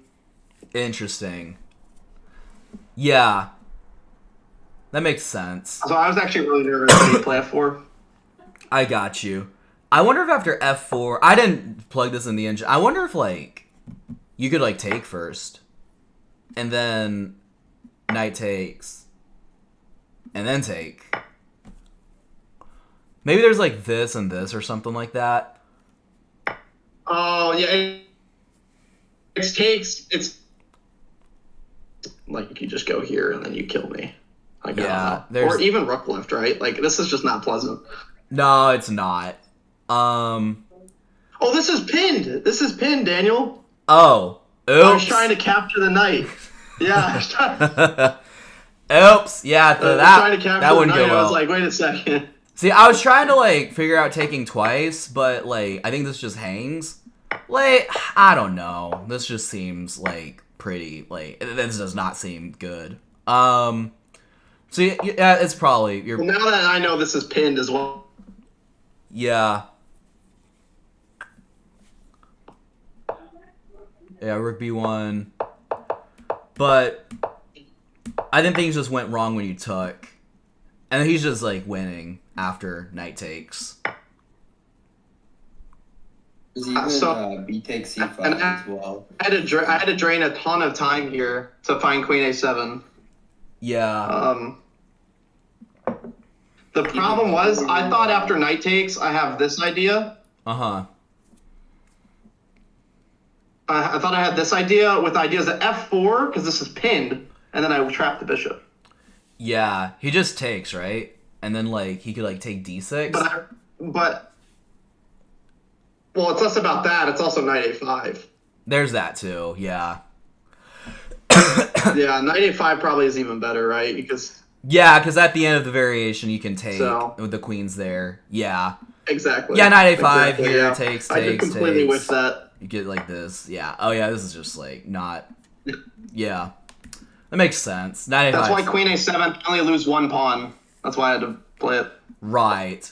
Queen a7, and then takes, pawn takes, knight b6. He just wins your exchange. And bishop e4. And there was just one other opportunity. Like here. I'm better? Yes, if you just go I'm here. better, that's crazy. Yeah, you just go bishop b7. Oh. And then you just get this. And like you have bishop d4 on the way as well. And it's just like, you know, you're doing well. That's crazy. Yeah. No, you would have been able to Because fight I back thought for he had sure. c3, but he doesn't. Yeah, he doesn't. He doesn't have. Yeah. Not c3. I thought he had I thought he had f3, but he doesn't. I didn't even consider that. Yeah. Yeah. Oh. Right. No, I think that was like your last chance. And once you play that 5, he takes, and this is just like it's just game over. At some point, I guess it was a little later. At some point, he could have just sacked the queen. He could have just taken, and this would have been winning. But Oh. yeah, but he didn't do that. I don't think he wanted to give up his queen, which is understandable. Wait, if he took on g2, Oh, sorry. I'm curious if he took on g2. Shoot. I was wondering.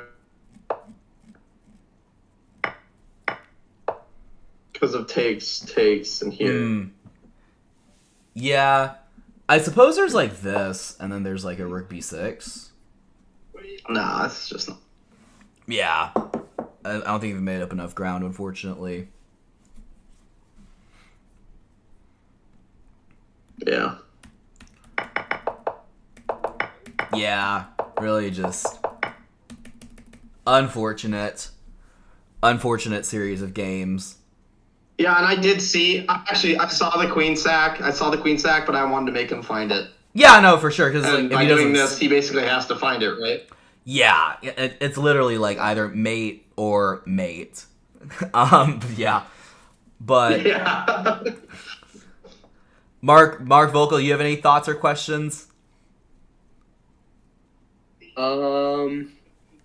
Yeah, I think I was telling Daniel this game. I think B takes C is really kind of when it all spiraled from there. Even though you were better at that one point, like I'm sure you didn't think you were better, and you kind of even said it in the. You were like, "I can't believe I'm better," you know.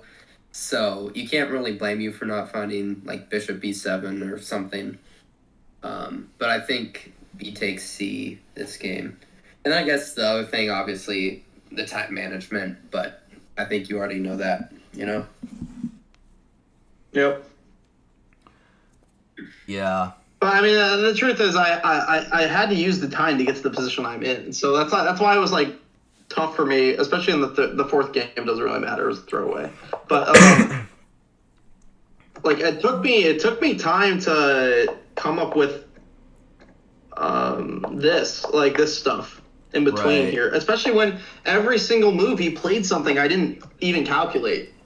So like I didn't even think about that because I I'm think like you were G3. Like so it really like, wasn't. I think Daniel was counting at one point. You had like 4 minutes, and then it went down to like a minute 30 seconds.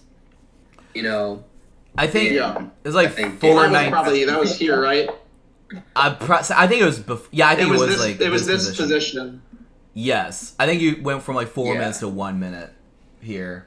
I guess Yeah. in C3, I guess. But I think you're winning apparently a decent amount of different way. And even in other positions, the engine's like, there's a lot of ways that you're winning, you know? And I know you probably want to find checkmate. And like, I did the same thing where I'm like, where is checkmate? But I just don't think it was there. But you're just better either way, you know? Yeah. I actually just didn't want to blunder a piece. I wasn't even thinking about checkmate anymore. That's fair enough. Because the problem is this piece is hanging. So like I either defend it like this or I defend it like this, or I mean it's here I guess as an option, but Yeah. Yeah. but again I just missed that. Yeah. And then King. It's just not an idea that occurred to me. Yeah, if And if king king takes, takes, just you take take. the It's knight. just like, yeah. You have like And three then- attackers. Yep. If you would have found that, you totally would have won, you know?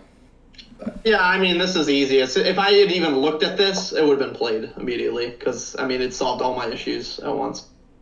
Right. Because there's not even a move you can do, right? So I guess we can credit you top move is for already taking six, your but- time in a critical position, you know? But yeah, the Yeah. best move, was Rook there. So, but yeah. Yeah. Well, I don't know. Does this boost your confidence going to chess and darts, Ethan? I mean I'm just playing for fun Fair That's enough. whatever. Yeah. at this point. I feel I mean I'm losing in bad ways. I mean both games where I was absolutely winning this match I lost because of time, basically, and then Yeah. in the Waco Swiss, I lost to checkmate 1 because I was low on time when I was up 2 pawns in an end game. So it's just kind of been the trend lately. Yeah. Yeah, you need these longer Yeah. time controls. I feel like you're a ebb and flow player, Ethan. Like, you've had really strong rating increases, and then you've, you know, had some times when you go down a bit, you know, and you go up super high.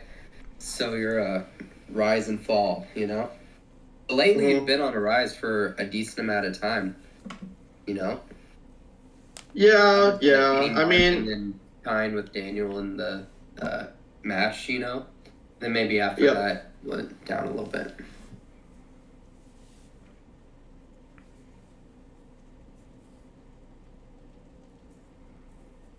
Yep.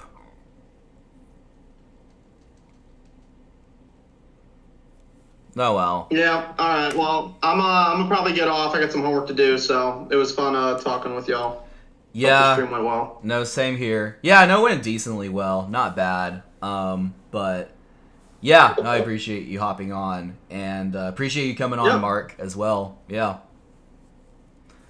All right, Yeah, for sure. I'll For stop the sure. stream. Thank you all for watching.